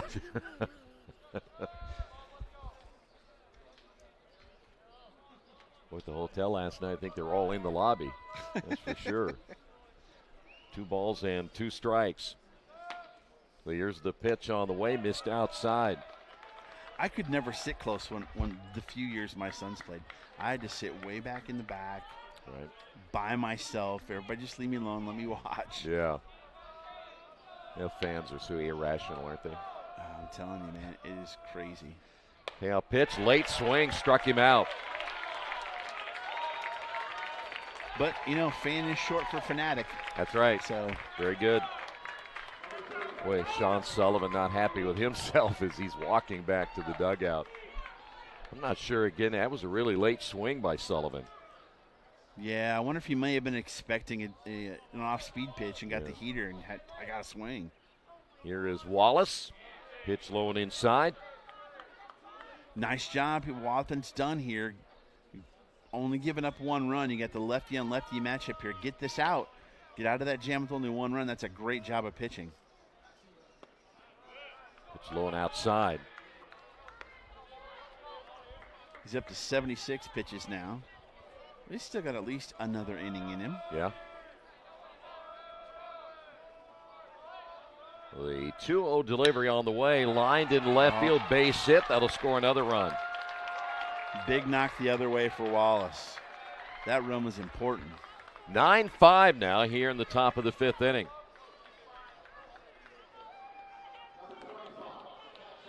There is looks like a right-hander throwing in the bullpen now for Anderson. That's 5 runs, yes, but only 3 earned for Wathen. This will bring up Taylor. Pitches outside for a ball. You know, both teams have only 5 hits. Yeah. Again, it says walks. Hit well into center field. Dorton is going back on it, continues to retreat, will make the catch. 2 runs across. We hit at the bottom of the 5th. Ravens lead at 9-5. Myers, Vice President of IndianaSRN. Thanks for joining us. Do you know IndianaSRN broadcasts 350 games a year? All sorts of sports? Yeah, we do. Hard to believe, isn't it? IndianaSRN loves to put student athletes first on our website. If you're a business out there, we probably could help you too. Contact us at coach@indianasrn.org. Grandma from out of state thanks you. Mom and Dad who can't get to the game thanks you as well. In fact, our athletes watch the games over and over again. Our military has enjoyed the games as well. So sit back and enjoy the game. It's IndianaSRN.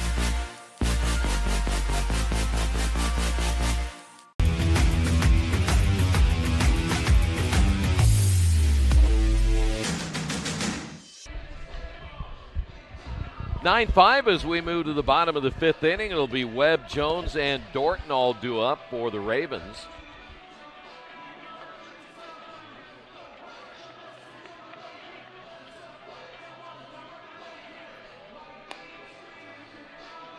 Webb so far today is a sacrifice and also a base hit and a run scored. He was part of that 5-run 3rd inning.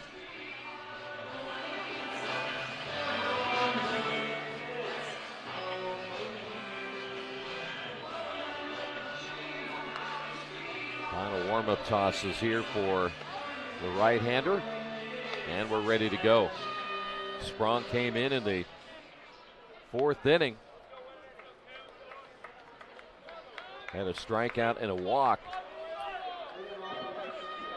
So here is Webb. Yeah, after that 5 spot by Anderson, Franklin's gotten 3 of them back. They need another. They've had 2 shutdown innings. They need another one. The stretch by Sprong and the pitch on the way is a fastball that misses high and inside, 1-0. Well, I take that back. They've had 1 shutdown inning. We're in the 5th. I forgot my scorebook got messed up. Let's move it over 1 column. Yeah. 2-0. Are these legit helmet stickers on the back of their helmets? I'm assuming so, yeah. Love it. Yeah. Oh, yeah. Bring the football mentality. Let's go. Fouled away. I'm the resident uniform helmet equipment nerd. Yeah. Yes. And proud of it.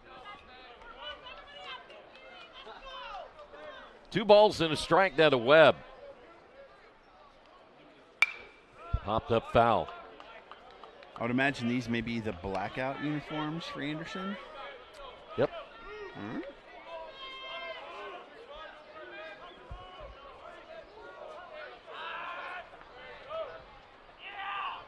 The 2-2 pitch. Lined right to the shortstop, Sanders, 1 away. That'll bring up Charlie Jones.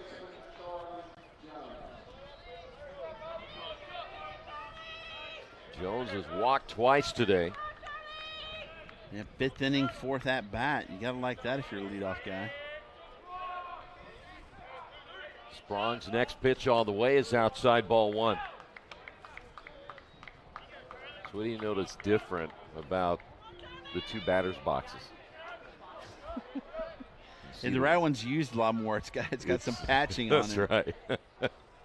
Pitch outside. So my question is, it looks like it's a little bit higher on that side. So is that affecting the ball strike calls? I'm a little taller on that side. Yeah. Right? Well, anytime you can get taller, it's helpful. Right? It is. 3-0. So from a standpoint as a pitcher, though, I have to adjust when I'm looking at it, don't I? There's not enough lefty hitters. No. Yeah, you need to get your kids growing quickly on the left side. There's a strike. Which is what was odd because my older brother was a switch hitter. My dad taught him to hit both ways. He didn't do that with me. He didn't like you. Well, he knew I had it in store with my looks and my brain, so he was hoping you were going to go that direction. His athletic talent, get him to hit both ways would work because he knew I had it made. Well, you had such a high IQ as a kid. Yeah, exactly. 3 balls and 2 strikes. Here's the pitch.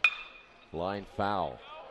I will say this. He did teach me long division by getting me to calculate batting averages. Really? Yes. There you go. That's how early I became a baseball nerd. Oh, yeah. Yeah. Me too. Jones back in. Sprong set to throw, and the pitch misses outside. 1 out walk.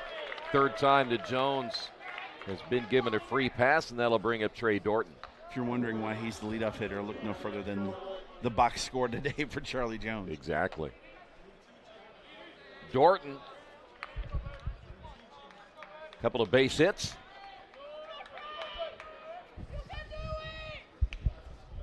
Pitch is low for ball 1.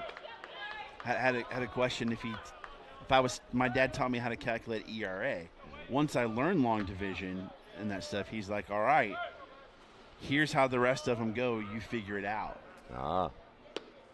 Blowing outside. Did you figure them all out? I did. Okay, good. Now there's the beauty of Microsoft Excel that I use to get that done. Yeah, I love it. Sprong will throw to first. Well, you fired that over there, Wallace. Thinking, what are you doing? He wasn't able to teach me how to calculate WAR because that wasn't an official stat then. That's right. So, There's a lot of stats all that added. stuff now is like, what's his WOBA? You're like, what? 2-0 pitch. Popped up, and that'll go to play. That wasn't your truck, by the way. No, it wasn't. By the way, for those who didn't, WOBA is weighted on base average. Weighted on base average. Yeah. Oh, yeah. It's getting crazy. A 2-1 on the way, low and inside. So all the analytics that goes into baseball nowadays, huh? It is. It's become, it really has been a huge part of it. 3 balls and 1 strike. Runner takes off, pitch in there for a strike, throw down in time. So Jones thrown out, trying to steal second base. Great throw by Taylor. It was a great throw by Taylor. That was a dart right on the money.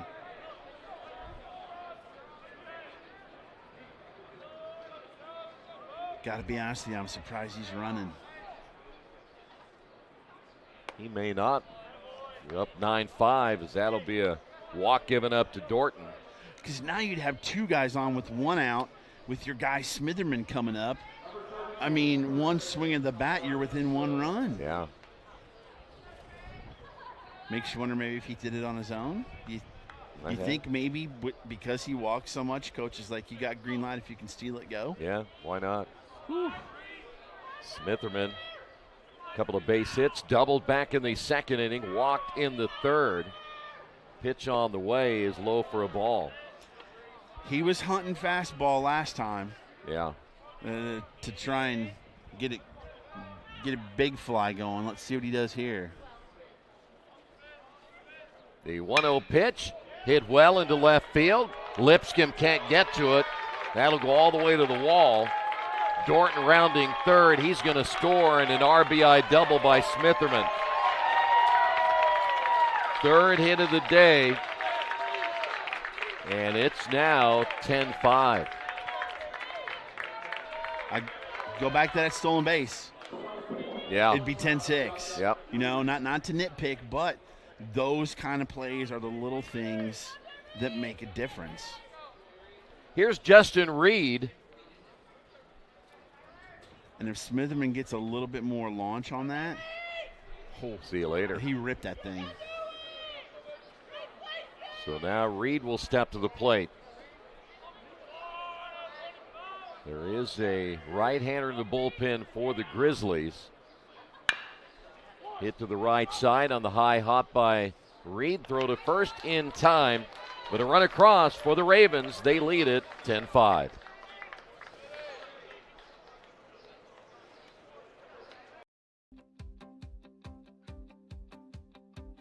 Well, I knew I wanted to go to a smaller school because my high school was a small high school, and I really valued good connections with teachers where you can get the help that you need, and I didn't want to be overwhelmed in a class setting.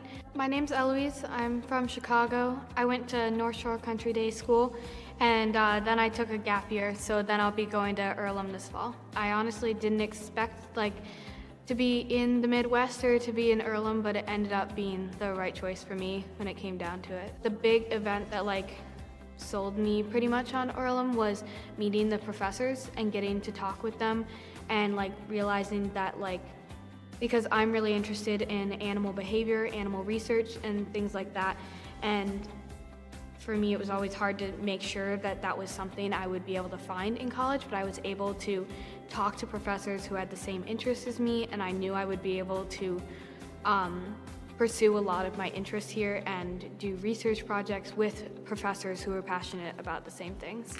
I think just generally one of the other things that stuck out to me was like the community that Earlham has, and I gotten a bit of an insight on that just because my English teacher in high school is an alum of Earlham, and so she was able to tell me about like what kind of community it is and how like even returning years later. Take a look at the Fighting Engineers ready to go. They'll be playing at 4:30 this afternoon. Sean will be back on that call, trying to stay alive. Reed will step to the plate, pops it up on the right side. Jones near the line, and actually that'll be Reed and Wallace coming together, and then eventually making the catch will be DeHart. Take that back and back the other side, Webb. That's a great play, though, because he had a better angle, and with the sun, finally called him off and said, just let me get this baseball. So one away, and that'll bring up A.J. Sanders. So who do we have Rose-Hulman playing against in their game? That would be Joseph, I believe. On St. Joseph? That's hit foul left side. 3 and 4 seeds in that one. Is that, catch me up here, is that an elimination game? That's an elimination game. All right. Yep.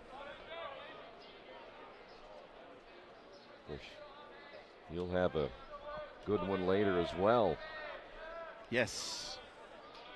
Excited about that one. Swing and a miss.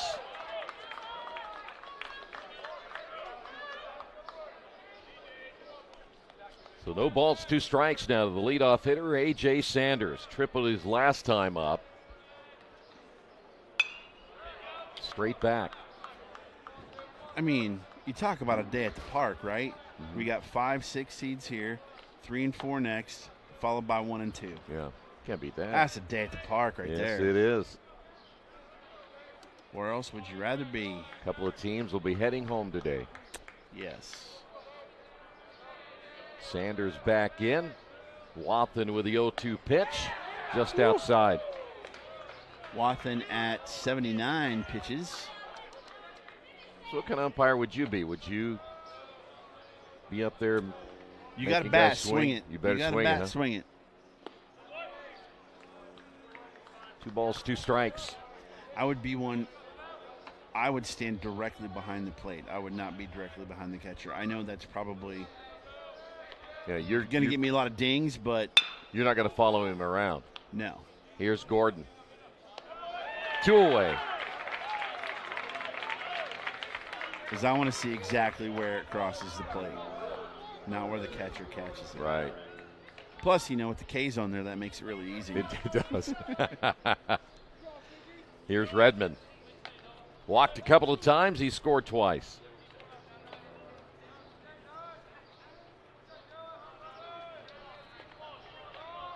Can't always be figuring that bat's for swinging, right?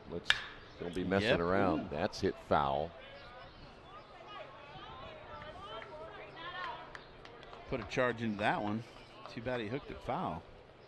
I don't know about you too, but I think I'd be a little more inclined to be a pitcher's umpire just for the simple fact I think that fans want to see the ball flying around, right? Yeah. I mean, you look at the changes in Major League Baseball when they first came out. You had so many people, myself included. Like, seriously, quit messing with it. Yeah. But now, you don't mind. It's helped. No, yeah, it really had. You don't really notice that much of a difference. Hit foul once again. We'll go to 1 and 2. And it's good in my household because now my wife doesn't get sick of the Cubs until, early June instead of the middle of May. So you got a couple of extra weeks or so, right? I got her the sign that says, honey, do you have anything for me to do? It's baseball season. Yeah, you can forget it for a while. Yeah. 1-2 pitch, got him swinging. We head to the bottom of inning number 6, 10-5, Anderson.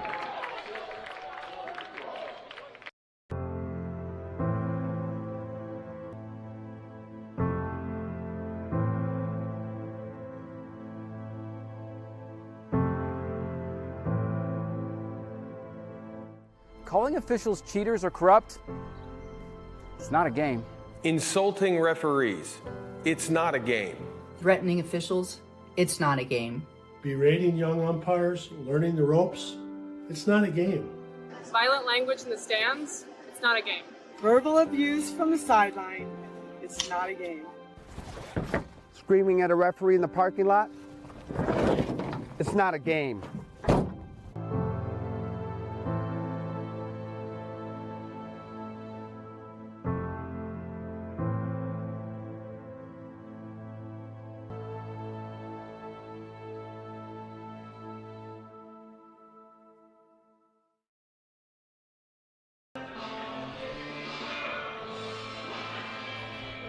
Little red hot chili peppers to bring us back. What do they call that in the radio? The play, it's the song, the rejoin. Is that what it is? Is that what it is in the radio? Never was a DJ. Oh, no. Me either, but. Back once again is talking about music between innings. Take a look at the Ravens as they lead it here 10-5. It'll be Wolf, Downham, and Gordon.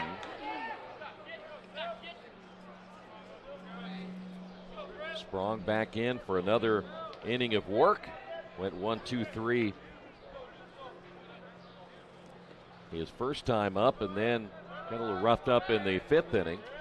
I say 1-2-3 simply because he ended up getting a force out. That's popped up shallow center. That'll fall in for a base hit. And Wolf leading things off with a single. Okay, got to do it. This is for Keith and Jerry.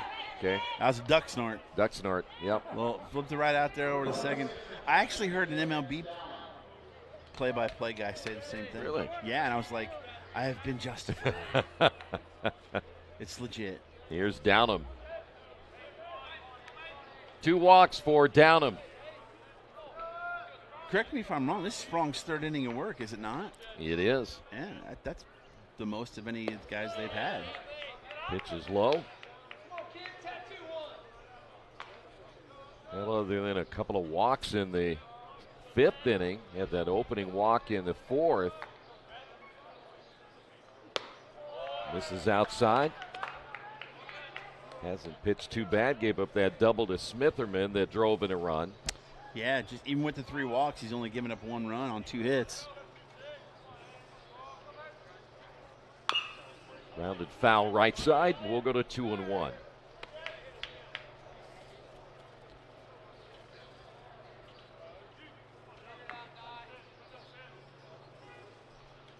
Short lead at first by Wolf.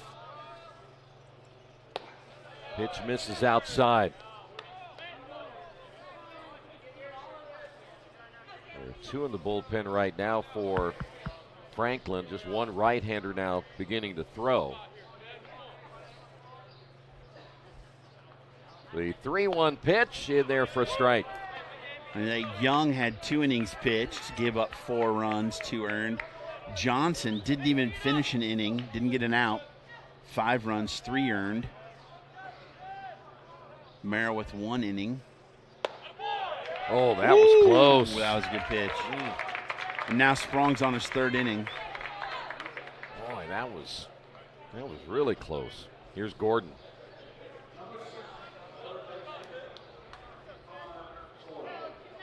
So now runners at first and second. No outs here in the bottom of inning number 6.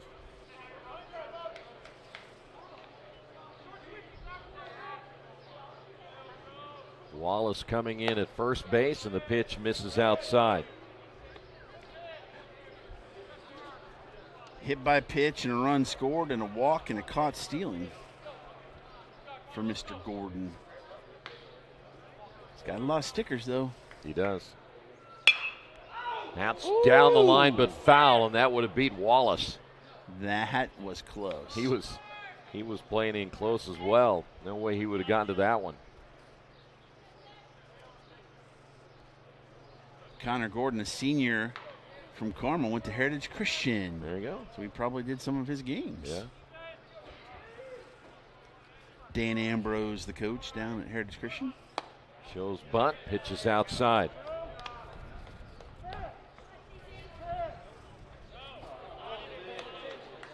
You know, that's the cool thing of doing these games is these schools that are relatively close to the Indianapolis area. You get to broadcast kids that you broadcast in high school. Yeah.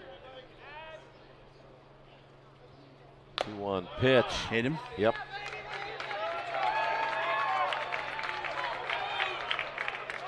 Bases loaded. Now it's in trouble. Yeah, now there's some issues. We'll have another United Nations meeting here.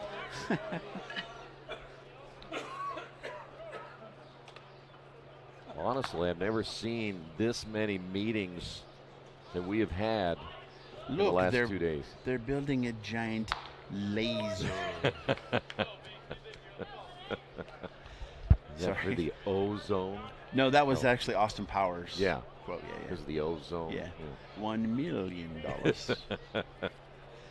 Yeah, my wife hates those movies.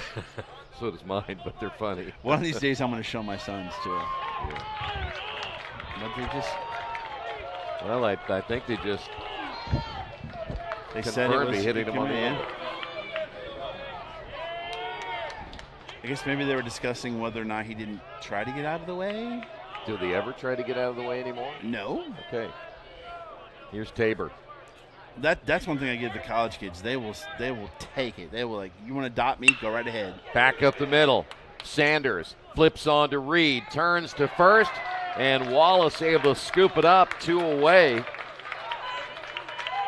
But Wolf will score. And down him on to third base, so 2 away. That'll bring up Webb.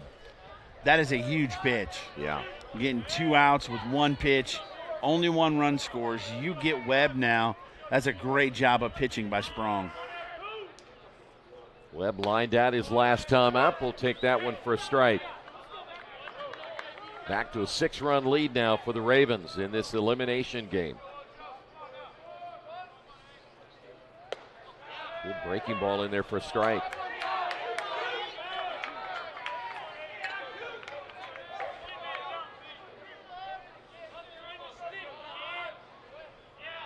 The pitch on the way, and it's fouled off.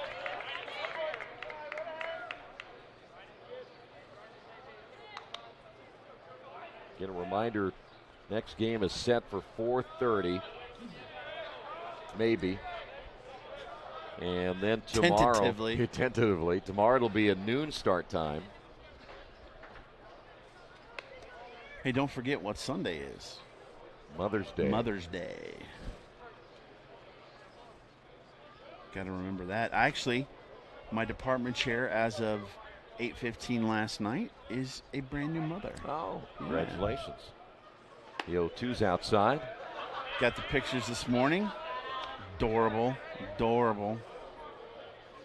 You know, by the time this game is over, she might be in high school. He might be, yeah. He might be, yeah. The 1-2 pitch. Low and outside. He went around. Tag laid on. It'll be a strikeout of Webb, but a run across. We head to the 7th, 11-5. Place. One of the things I love about being at Manchester is the variety of things that we get to do. Going on Jan term trips with students is probably one of my favorite things to do. So we usually take trips to France, Hawaii, and Disney World, actually, and teach there. Each place we go, we teach something a little different, and we get to experience it again the way a student experiences, and that to me is incredibly fun. Back here in Kokomo, 11-5, it'll be Lipscomb, DeHart, and Smith, and Wathen ready to go to work again and still pitching very well. 7th inning, only 88 pitches, 5 hits, 3 earned runs, 4 walks, 3 strikeouts. But again, we're talking about a freshman in an elimination game. Yeah. That's fantastic. It is.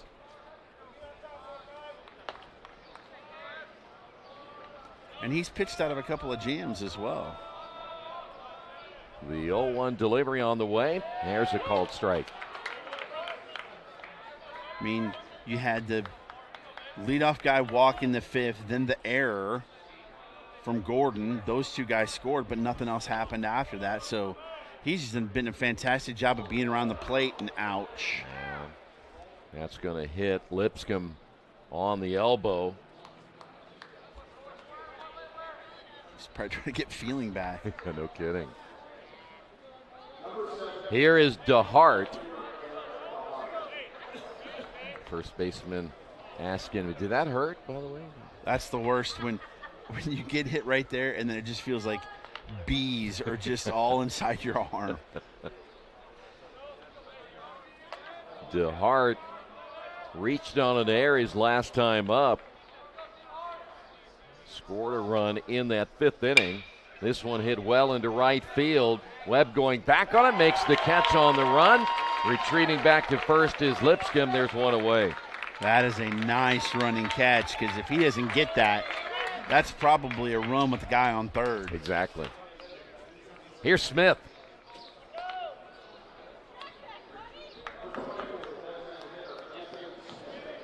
Smith 1 for 3.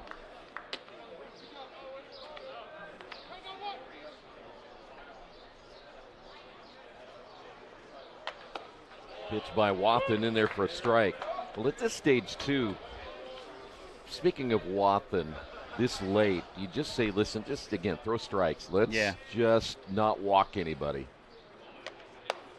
Don't have to get too cute at this stage. We still do. We have a little bit of action in the bullpen, but now that's understandable. And that he's hit the 90 count, and he's in the 7th inning. Well, again, if you advance, you're going to need your bullpen again later. Yeah. Oh, yeah. I mean, I'm sure Coach told him, like, listen, perfect scenario. You give us 7 innings, keep us in the game. And, boy, he's done that. Backhanded by the shortstop, Reed. The throw to first, dug out by Smitherman. Great play. On both ends. Great play by Reed. And you hear, I don't know if you could hear it on the broadcast, but when he picked it, you heard somebody yell, 1. Okay. Which means don't even attempt to try and get the guy second. And Smitherman picked it at first. It's a great play. Gotta bring up Sean Sullivan. Sullivan 0 for 3. So 2 away and a big cut.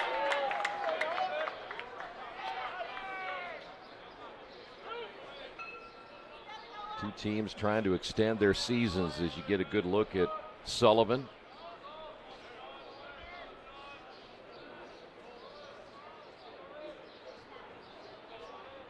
The 0-1 pitch on the way and another big cut and a miss. He's just up there looking to go bridge. I mean, he just is. He's probably thinking, if I'm going to go out, we're going to go out with a bang. With a bang, yeah. Looking to hit those buses out there. No balls and 2 strikes, 2 outs. And the pitch on the way hit into center field. Dorton started to come in and he misjudged it. Run will score. Sullivan with a stand-up double.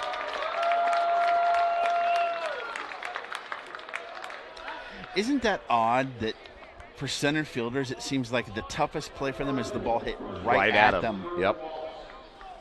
I think any player will tell you that's difficult.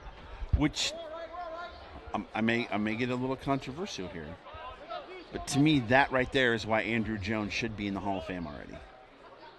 Playing for the Braves. Because nobody played that ball better. Okay.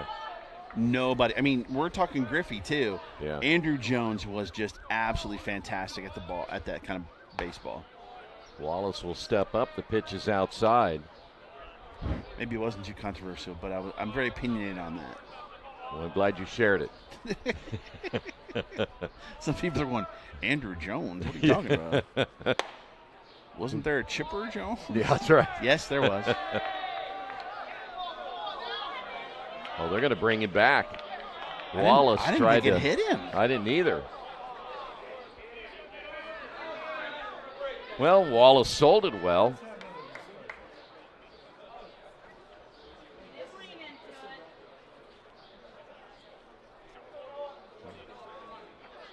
Take a look at this one. Well, if it did hit him, I mean, that's hard to tell. And nonetheless, he did sell it well. He was heading down to first. You got a bat, man. Let's go. He's showing the mark on the elbow. Here's the pitch. Check swing, left side foul. Now we're going to look at it again. Super slow-mo. No, I didn't hit him. Reminds me of a Little League story. If we got time, I'll tell it. Great. 2-1 out of Wallace. 2 away. Wathen's pitch, blown outside. My sons, we had them both play Little League. They just didn't like sports. My oldest, his last game ever, last at bat, I come to the on-deck circle. Like, don't even take the bat. What? I said, you're not going to swing. Don't take it. My wife smacked me so hard. Guess what happened? What? He struck out looking. Without the bat? Didn't swing. Wallace walks. And I'm just like, what are we doing? Yeah, got you. Here is Adam Taylor, 0 for 3 today. So your wife wasn't happy with you then? No, she wasn't. Of course, there's also the one time where he was coming up to hit and they brought a lefty. I was like, he's not going to hit you. He's a lefty. He's coming from the other way. What happened in the second pitch? He got drilled. Thanks, Dad. Yeah, appreciate it. Taylor steps in, takes the fastball up high. Ah, parenting. Oh, ain't it great? Oh, meeting on the mound here. So the walk to the mound to talk with Wathen. He's at 101 pitch count here. I mean, there was also a time, too, where he was a catcher because he wanted to be like his dad and his uncle. Yeah. Pop-up, caught the last out. They won the tournament. And I'm like, yeah, isn't baseball great? He's like, I don't want to play next year. Like, you're the hero. That's not a big deal to me. Like, come on. So I've had to learn about anime and manga. What's that? Yeah, exactly. Yeah. Long meeting here. Video games. Yeah, that too. Yeah. Umpire's like, come on, let's go. We got another 2 games after this. But I've told him, I said, that's okay. You just wait till you have kids and they're sports fanatics. Grandpa will be there. Well, after the meeting with Wathen, we're ready to go again. 1 ball, no strikes now to Taylor. Pitch in there for a strike. I'll be the guy you can hear on the broadcast in the stands. Let's go 1-4. And we'll have to move it to the other side. Huh? Sean's over there. Move the mic. Move the mic. Move the crowd mic. 1-1 pitch. Lined into left center field for a base hit. That's going to score 1. Heading to third is Sullivan, and another double. And the Grizzlies aren't done yet. I honestly thought Marshall was going to send him, but with 2 outs, I thought he might send him. But boy, this is a big at bat here for Reed. He's going to have to wait though. Yeah. Wathen is done for the day as Anderson will go to their bullpen. We'll tell you who the new pitcher is in a moment. An active athlete looking for enhanced performance, comfort, and recovery? Then Skins is the perfect choice for you. Our revolutionary sports compression product provides better oxygen flow in your muscles, helps reduce fatigue and pain from intense physical activity, allowing athletes to push their boundaries and perform better. Skins helps keep everything, including you, on track. So don't wait any longer. Get your Skins now and experience unbeatable performance. Take your game to the next level with Skins. This is the hotel breakfast. It looked different online. Do you children like eggs? Here, they make your bones grow. It'll be fine. It's gonna be fine. All right, guys, look alive. Is it fine, Daryl? I'm starving. When free hot breakfast can make or break your day, it matters where you stay. Go get 'em. Hampton by Hilton. Hilton for the stay. Are you ready? To climb higher. At Mount St. Joseph University, we think you are. With new state-of-the-art facilities, expert coaches and mentors, our top-ranked teams will provide the perfect challenge to test your skills. But it's not just about winning. It's about becoming the best version of yourself. That's what we're all about. Here at the Mount.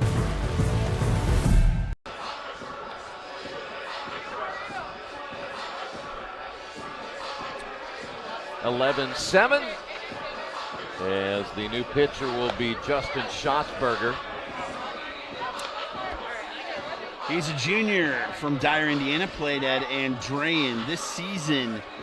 12 appearances, 32.2 innings pitched, 31 hits, 33 runs, 7.16 ERA. Lead has been cut down to 4. Colby Reed will step to the plate, still with runners now at second and third, 2 away here in the top of the 7th inning. The pitch on the way is a fastball called strike. He's got some giddy up on that fastball. Oh, yep, 41 strikeouts.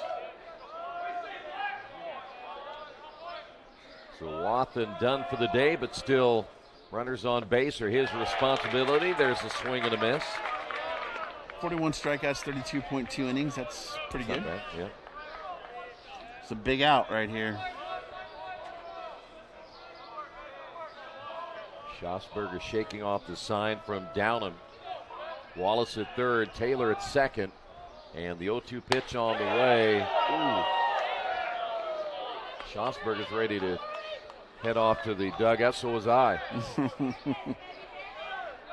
It was almost Sherwin Williams painting that outside corner, but yeah, no kidding. The 1-2 pitch, grounded to Gordon at third. He will throw to first. That'll do it. 2 runs across, bottom of the 7th inning, 11-7. Oh, that's right. I forgot, Sean. It is trivia time. Oh, no. You have to give up. Oh, I have to give it up. Yeah, you have to give it up for the moment. And we'll get Keith in here because we have to get this in, which he ran over here to do this. The Hampton Inn Suites trivia question. Trivia question. You ready? We're ready. Sean, you can answer this if you want. What team has won the most World Series championships in 1970s? In the 1970s, what team won the most championships? I'd say the Yankees. Am I right? Yankees. Oakland A's. It's the New York Yankees. They won 4 titles, 1977, 1978, 1979, and 1970. Thank you. What was Did the you last miss one? me? What was the last one? 79. 79? No, they didn't win in 79. 77, 78, 79. Yeah. Pirates won it in 79. We are family. Look, Google is never wrong. They are on that one. No, I'm looking this up. You know, because Willie Stargell, I believe, was the MVP along with Keith Hernandez. Didn't they share it that year? Can I get off the mic now? Because everybody will lower my standard. Yeah. By the way, I'm going to take a nap now. Your credibility shot right there for sure. All right. We should not let him do the... The correct answer is the Oakland A's. Oh, is it? 72, 73, 74. They won 3 in a row. So do you want to look that up again? They beat the Reds in 72, Mets in 73, and the Dodgers in 74. So he was wrong all the way around. And went to the ALCS in 75, but lost to the Red Sox. We going to let him back on the air? No. Okay. Bottom of the 7th, it'll be Jones, Dorton, and Smitherman. He better go back and do some research again. And you know, in 70, he was right. The Orioles beat the Reds. No, you can't have my headset either. Yeah, I wouldn't figure that out. Pitch is in there for a strike. In 79, actually in 79, the Pirates not only won it, they came back from 3-1. The Orioles were up 3 games to 1. 0-1 pitch to Jones.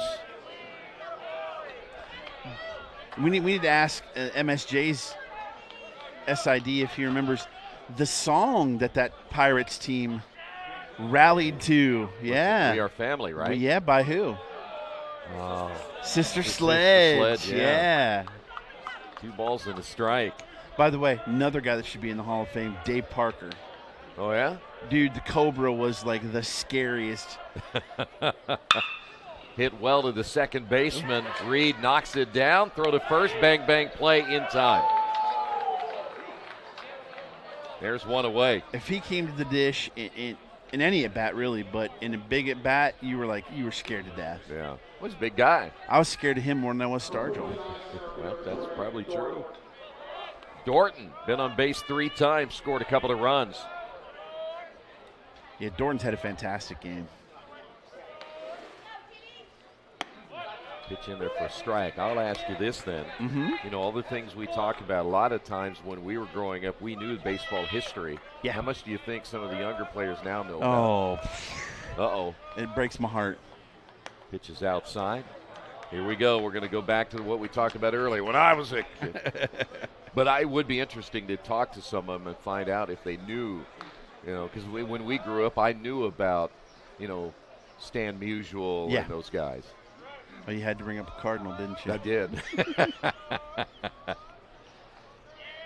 1 ball and 1 strike. And that hit him. Well, here's another one. There was a time when you could say to me, like, name every World Series champion since 1903, and I could do it. No kidding. But I got a little rusty in my old age. You're not quite up on that not right quite, now. Not quite. Here's Smitherman. So what is the rule now on being hit by a pitch? Is it, do you have to make any effort to get out of the way, or no rule? You just can't lean into it. No, you can't lean into it, but you don't have to make an effort to get out of the way. What's this world coming to? Come on. When we played, let's go back to that. Well, it's because they got all that body armor on. Here's the 1-0 pitch.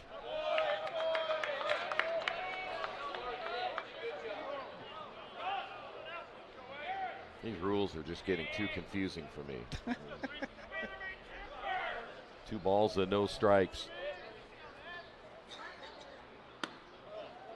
3-0. Oh, man, the bruises I had as a kid from either getting hit by a pitch, taking a lick as a catcher, or my brother beating me up. I mean, I had bruises every day. Badges of honor is yes. what you call them. 3-0. Missed it. Okay, now it's getting interesting. Here's Reed. You know, every time I get being a basketball official, I get the book every year. You get 3 books, and they get thicker every time. How many rules do we need in basketball?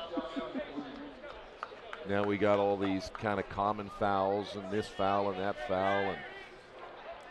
And can we not call the really lame pick foul late in the game? We can try.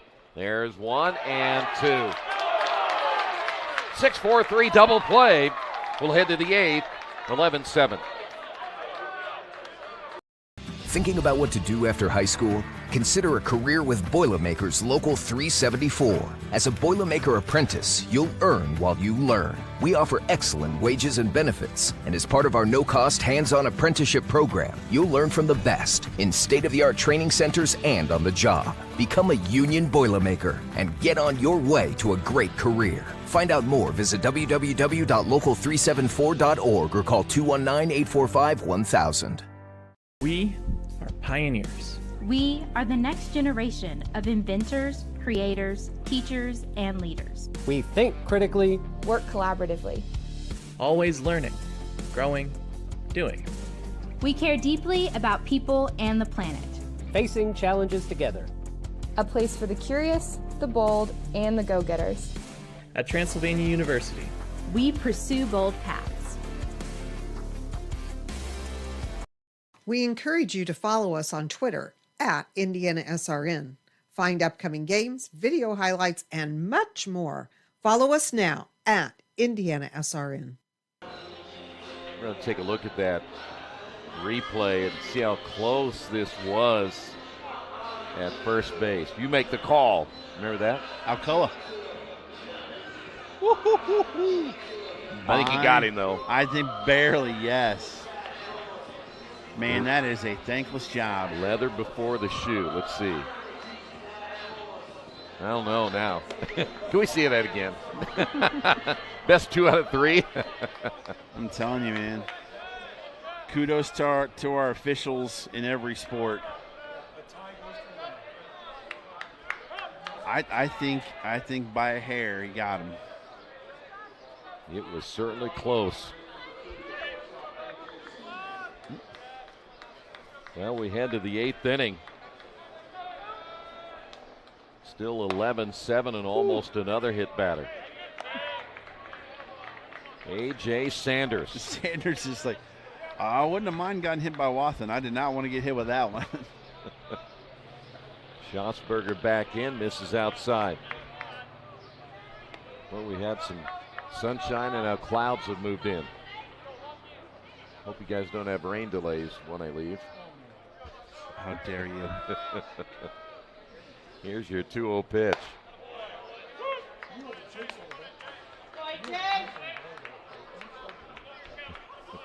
I love that sound of the mitt popping. That is. Isn't it sweet? Oh. That and a wooden bat. Well, yeah. 2-1. Yeah, we didn't have BB core. We just had aluminum. That's all it was. Aluminum. Well, now you know that they do all these measurements before the. Yeah. I never knew that. Oh, yeah. Gets too hot. And make sure the bat's not dangerous. Well, you notice too on the wood bats as Sanders walks, you're like, wait a minute, it's painted, but it's got this little circle where it's not painted. That's so they can test to make sure it's the right type of wood. Really? Yes, it's not an illegal bat. Yeah. No kidding. I need to get up on this stuff somehow. I'm missing out. I am a trove of worthless athletic information. Here is Redmond. Couple of walks, couple of runs scored. Fastball called strike. And probably a lot of pop culture worthless information, too. Nothing wrong with that. Yeah. Keith is just full of worthless information all the way around. So you notice he disappeared. Well, again. is it worthless or is it just incorrect? Incorrect most of the time, yeah. I'm trying to figure out how he Googled that answer and got the Yankees. The Yankees. I mean, I've got my computer. I could Google it right now. Here's the 0-1. 0-2. By the way, I know that Barber's coming in, but you guys should not let him do that questioning again in the 7th. Just do not take your headphones. I'll come up with one. Yeah, don't let him take his headphones off. Just give me the read. I got it. Ooh. 1-2. Who holds the record for the most games played in a row in MLB history? Is it Jim Palmer? Goose Gossage? I think we know that one, don't we? Pitches up high. It's been a minute, but yeah. We're in the 8th inning. 11-7 your score. The pitch is low. Schlossberger trying to keep Franklin at bay with a 4-run lead. Crunch time. Got it. Wow. Well, a big mistake by A.J. Sanders. I don't think he agrees with it. He's jawing at the official at first base.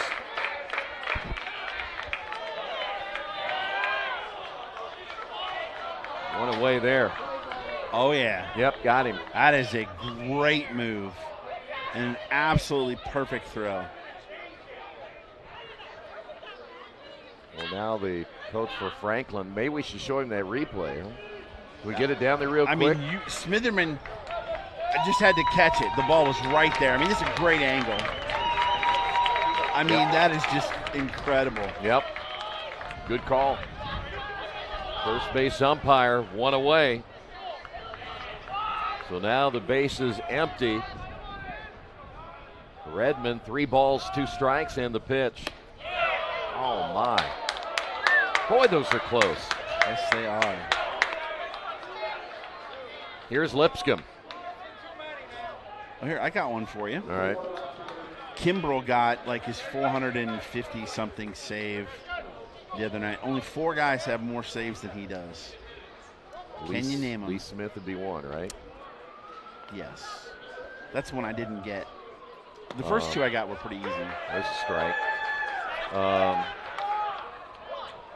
Why? How far back do I have to go? Raleigh Fingers, would he be one? No. How about Dan Quisenberry? No. Fly ball center field. Dorton will make the catch. 2 away, and that'll bring it to Hart. Bruce Suter. No. I don't know. You're missing 2 obvious ones. Both played recently. I need to look it up. I don't think Jeff Reardon is one of them. Here is DeHart. Pitch low and outside. But again, the two main ones, I'm surprised you have not gotten yet. I am too. I'm like you. I don't remember things as I used to. The stretch and the pitch missed outside.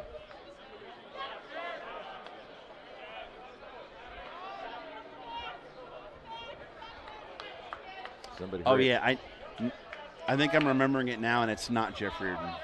Okay. Somebody Google that fast. No, I got it. Okay. Here's the 2-0. Strike 1.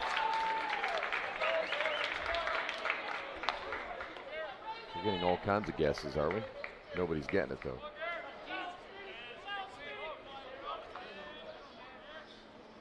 The 2-1 pitch. Lined into left field. Tabor coming on. Diving, makes the catch. What a play. Ends the threat in the 8th. Bottom half of inning number 8. There you see the pickoff again, 11-7. Poached egg on avocado toast. Ew. Your flash fried porgy over chips. Ew. Your fresh main lobster with microgreens. When the only thing your 8-year-old will eat is waffles, She's fine. She's fine. Your waffles, milady. it matters where you stay. Yum. Enjoy. Thank you. Hampton by Hilton. Hilton for the stay. Trevor Hoffman. Yeah. Mariano Rivera. Yes. Lee Smith. Hey, I'm happy I got one. No, Kimbrel was the one I started with. So the four above Kimbrel.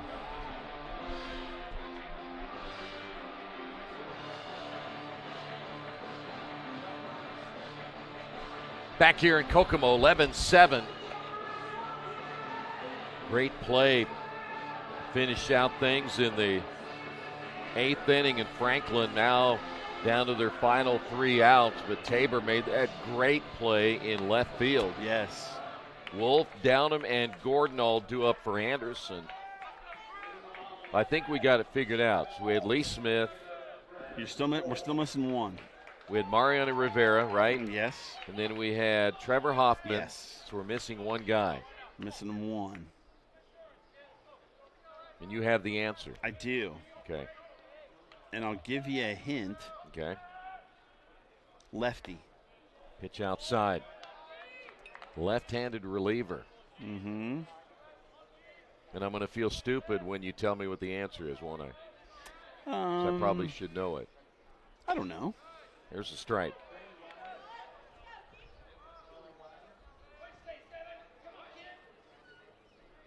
Billy Wagner. Billy Wagner. Hit foul.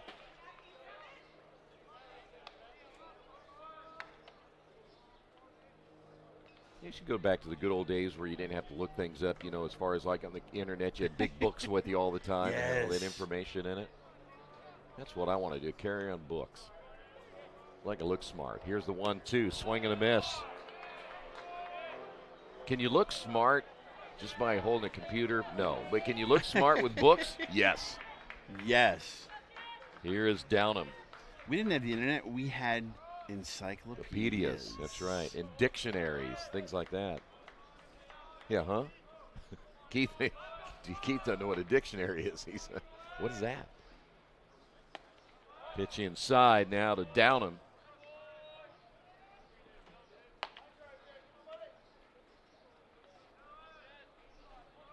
Four-run lead here in the 8th inning. Ground ball to the second baseman, Reed. 2 away. And here's Gordon. If you're looking ahead to the top of the 9th inning, it'll be Smith, Sullivan, and Wallace all due up for the Grizzlies as they're down to their final 3 outs, and they trail it by 4. You know, Sprong has done really well coming in from the bullpen. Certainly has. There's a big cut. Trying to get past all my texts about the Pacers games and the NHL to find the answer to that trivia question. There was a strike. But I'm 100% sure that's who it is. I knew somebody else was 100% sure when he came over that trivia question, too. Check swing, and he did not go around. Let it go. We can't let it go now.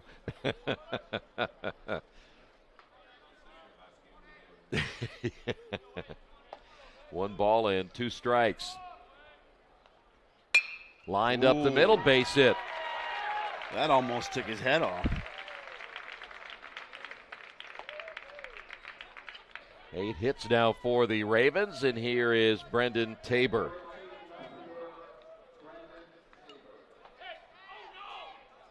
Of course, Tabor again made that nice play to end the 8th inning for Franklin. Now getting a chance to hit as you see Gordon down at first base.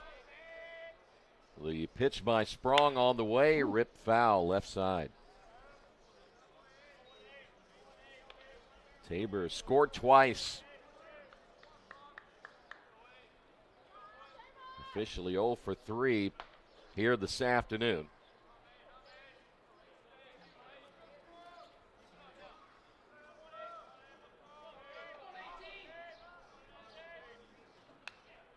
Big cut and fouls it back.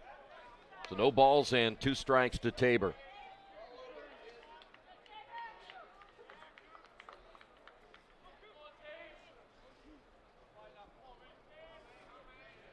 Winner of this game will stay alive. Loser will end their season. Runner takes off, pitches high, throw down to second.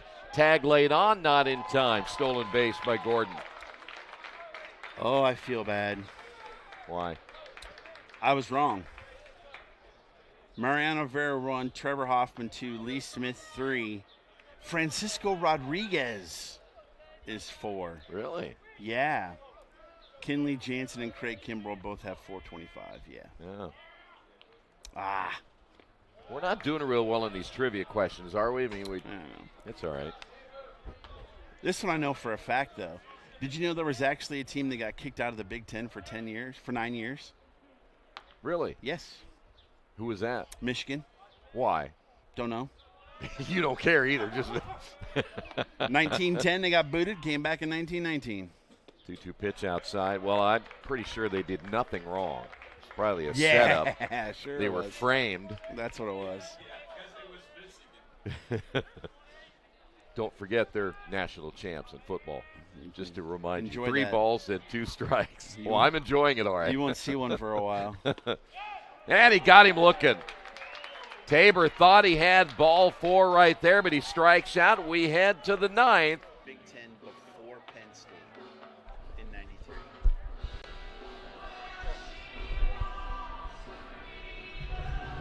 We head to the 9th inning. It'll be Smith, Sullivan, and Wallace. We're still doing trivia between half innings. I love trivia, man. I could go on all day. So Franklin's going to need to get 4 to tie in this one. Schosberg's pitched really well coming in for relief for Anderson. Only 18 pitches. No hits allowed. 2 walks. All comes down to this. So here's Anthony Smith. Boy, Franklin again went from champions last year, just struggling to get into the tournament. And last day of the season. Yeah, last day of the season. Now they're down to their last at bats, unless they can get a rally. Pitch misses outside for a ball. 7-7-1 for Franklin, 11-8-2 for Anderson. The 1-0 pitch, same location, same call. That'll get the Anderson fans grumbling a little bit. Smith and Sullivan put the bat on the ball pretty well last time. Missed outside again. Boys hit that location all 3 times. Yeah. Smith had that hard ground ball to short. And Sullivan doubled. 4 pitches. Heading down to first is Anthony Smith. That'll bring up Sean Sullivan. Anderson trying to beat Franklin for the first time this year. We have a pinch runner down at first base. 16? Number 16, yes, sir.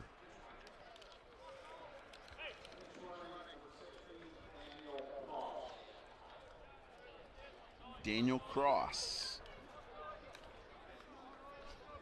I always like to keep one ear out on the PA because you never know, right? You know. Ashley's over there, so she's on top of it. I don't know the MSJ's guy's name, but he's really good at baseball trivia. So, mad respect there. There you go. Chuck. We got 2 MSJ guys over there. What am I talking about? We do. You got 3? We got Anderson, MSJ, Hanover.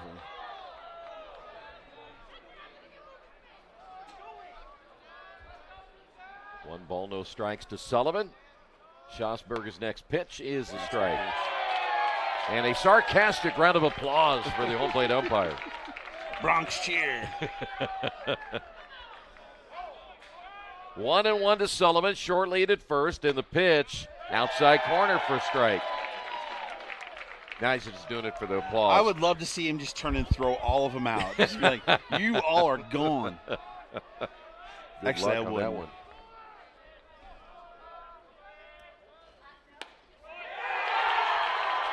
And that got him looking. And now you're going to hear it from the Franklin side.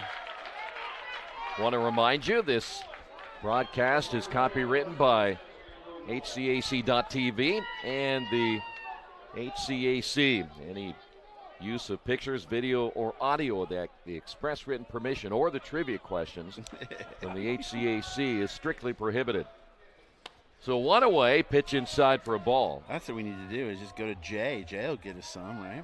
Yeah, plenty. Wallace steps in. Now Franklin down to their final 2 outs. There's a strike.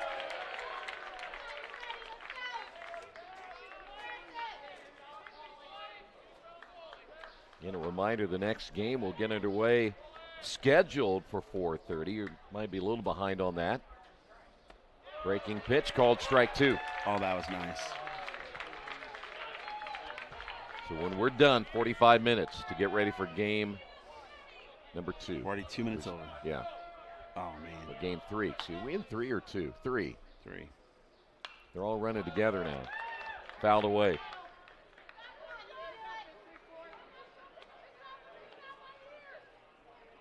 I'll be back in Indy before you're done. I'll be able to tune in. You do that. And if I hear anything, I will text you guys immediately. Here's the 1-2 pitch outside. Oh, I would never disparage the Cardinals on. No, you would never do that. Or Michigan, the national champions. Or the Packers. Or the Packers. One of the greatest franchises ever alive. No, hang on. I need to stop. I'm gonna. Here's the break-even pitch. Hit foul. Now you got a couple of people up here in this booth that don't like the Packers, so you better watch it. Me? Who? You and who? Oh, Lordy. She's a Lions fan. Are you a Michigan fan? Are you a Michigan fan too? No. Oh, come on. She's 0 for 2. So, story, we had a bet a couple years ago on who would be better, the Bears or Lions, and I lost. I had to make her cookies. I actually made them last night. Yeah. My wife left them out on the counter, and the dogs got them this morning. I kid you not. 2-2 pitch, grounded to the right side. That'll be Jones. On to first, 2 away as Smith advances to second. Well, my last thing to say about the whole Michigan Packers, not everybody can have all the class like we do. Here is Taylor. Yeah. Yeah, we're up here. Everybody else is way down here. What was that guy that was taking pictures, getting on the sidelines? I don't know who that is. Okay. It was a complete misunderstanding. He was just an amateur photographer. His name comes up, and all of a sudden, oh, Jim Harbaugh, welcome to the NFL. What a surprise. He had a better opportunity, more money. Here's the pitch. Fly ball right side. Webb near the line, and he will make the catch in fair territory, and that will do it. Anderson will advance. They snap a 3-game losing streak. They're now 24-18, and Franklin will see their season come to an end at 20-22. Your thoughts as we close out this one? You know, you got to tip your cap to Watson. What a great game he pitched. Went into the 7th inning. You know, had a little trouble there at the end, but great relief pitching. Didn't use much of their bullpen, which is great going forward for Anderson. Got the timely hits. Just a couple of big innings. Taking the walks and moving the runners over. Franklin was close, but they're let's be honest, their pitching let him down today. So that was a little tough. That's going to be tough for Coach Marshall to swallow. All those walks were pretty rough. Certainly were. And by the way, hey, don't take those. Give me those. By the way, tomorrow, Anderson will be back in action. They will play at noon. But you have a game coming up in about 45 minutes. It'll be another elimination game. We'll have it for you right here on HCAC.TV.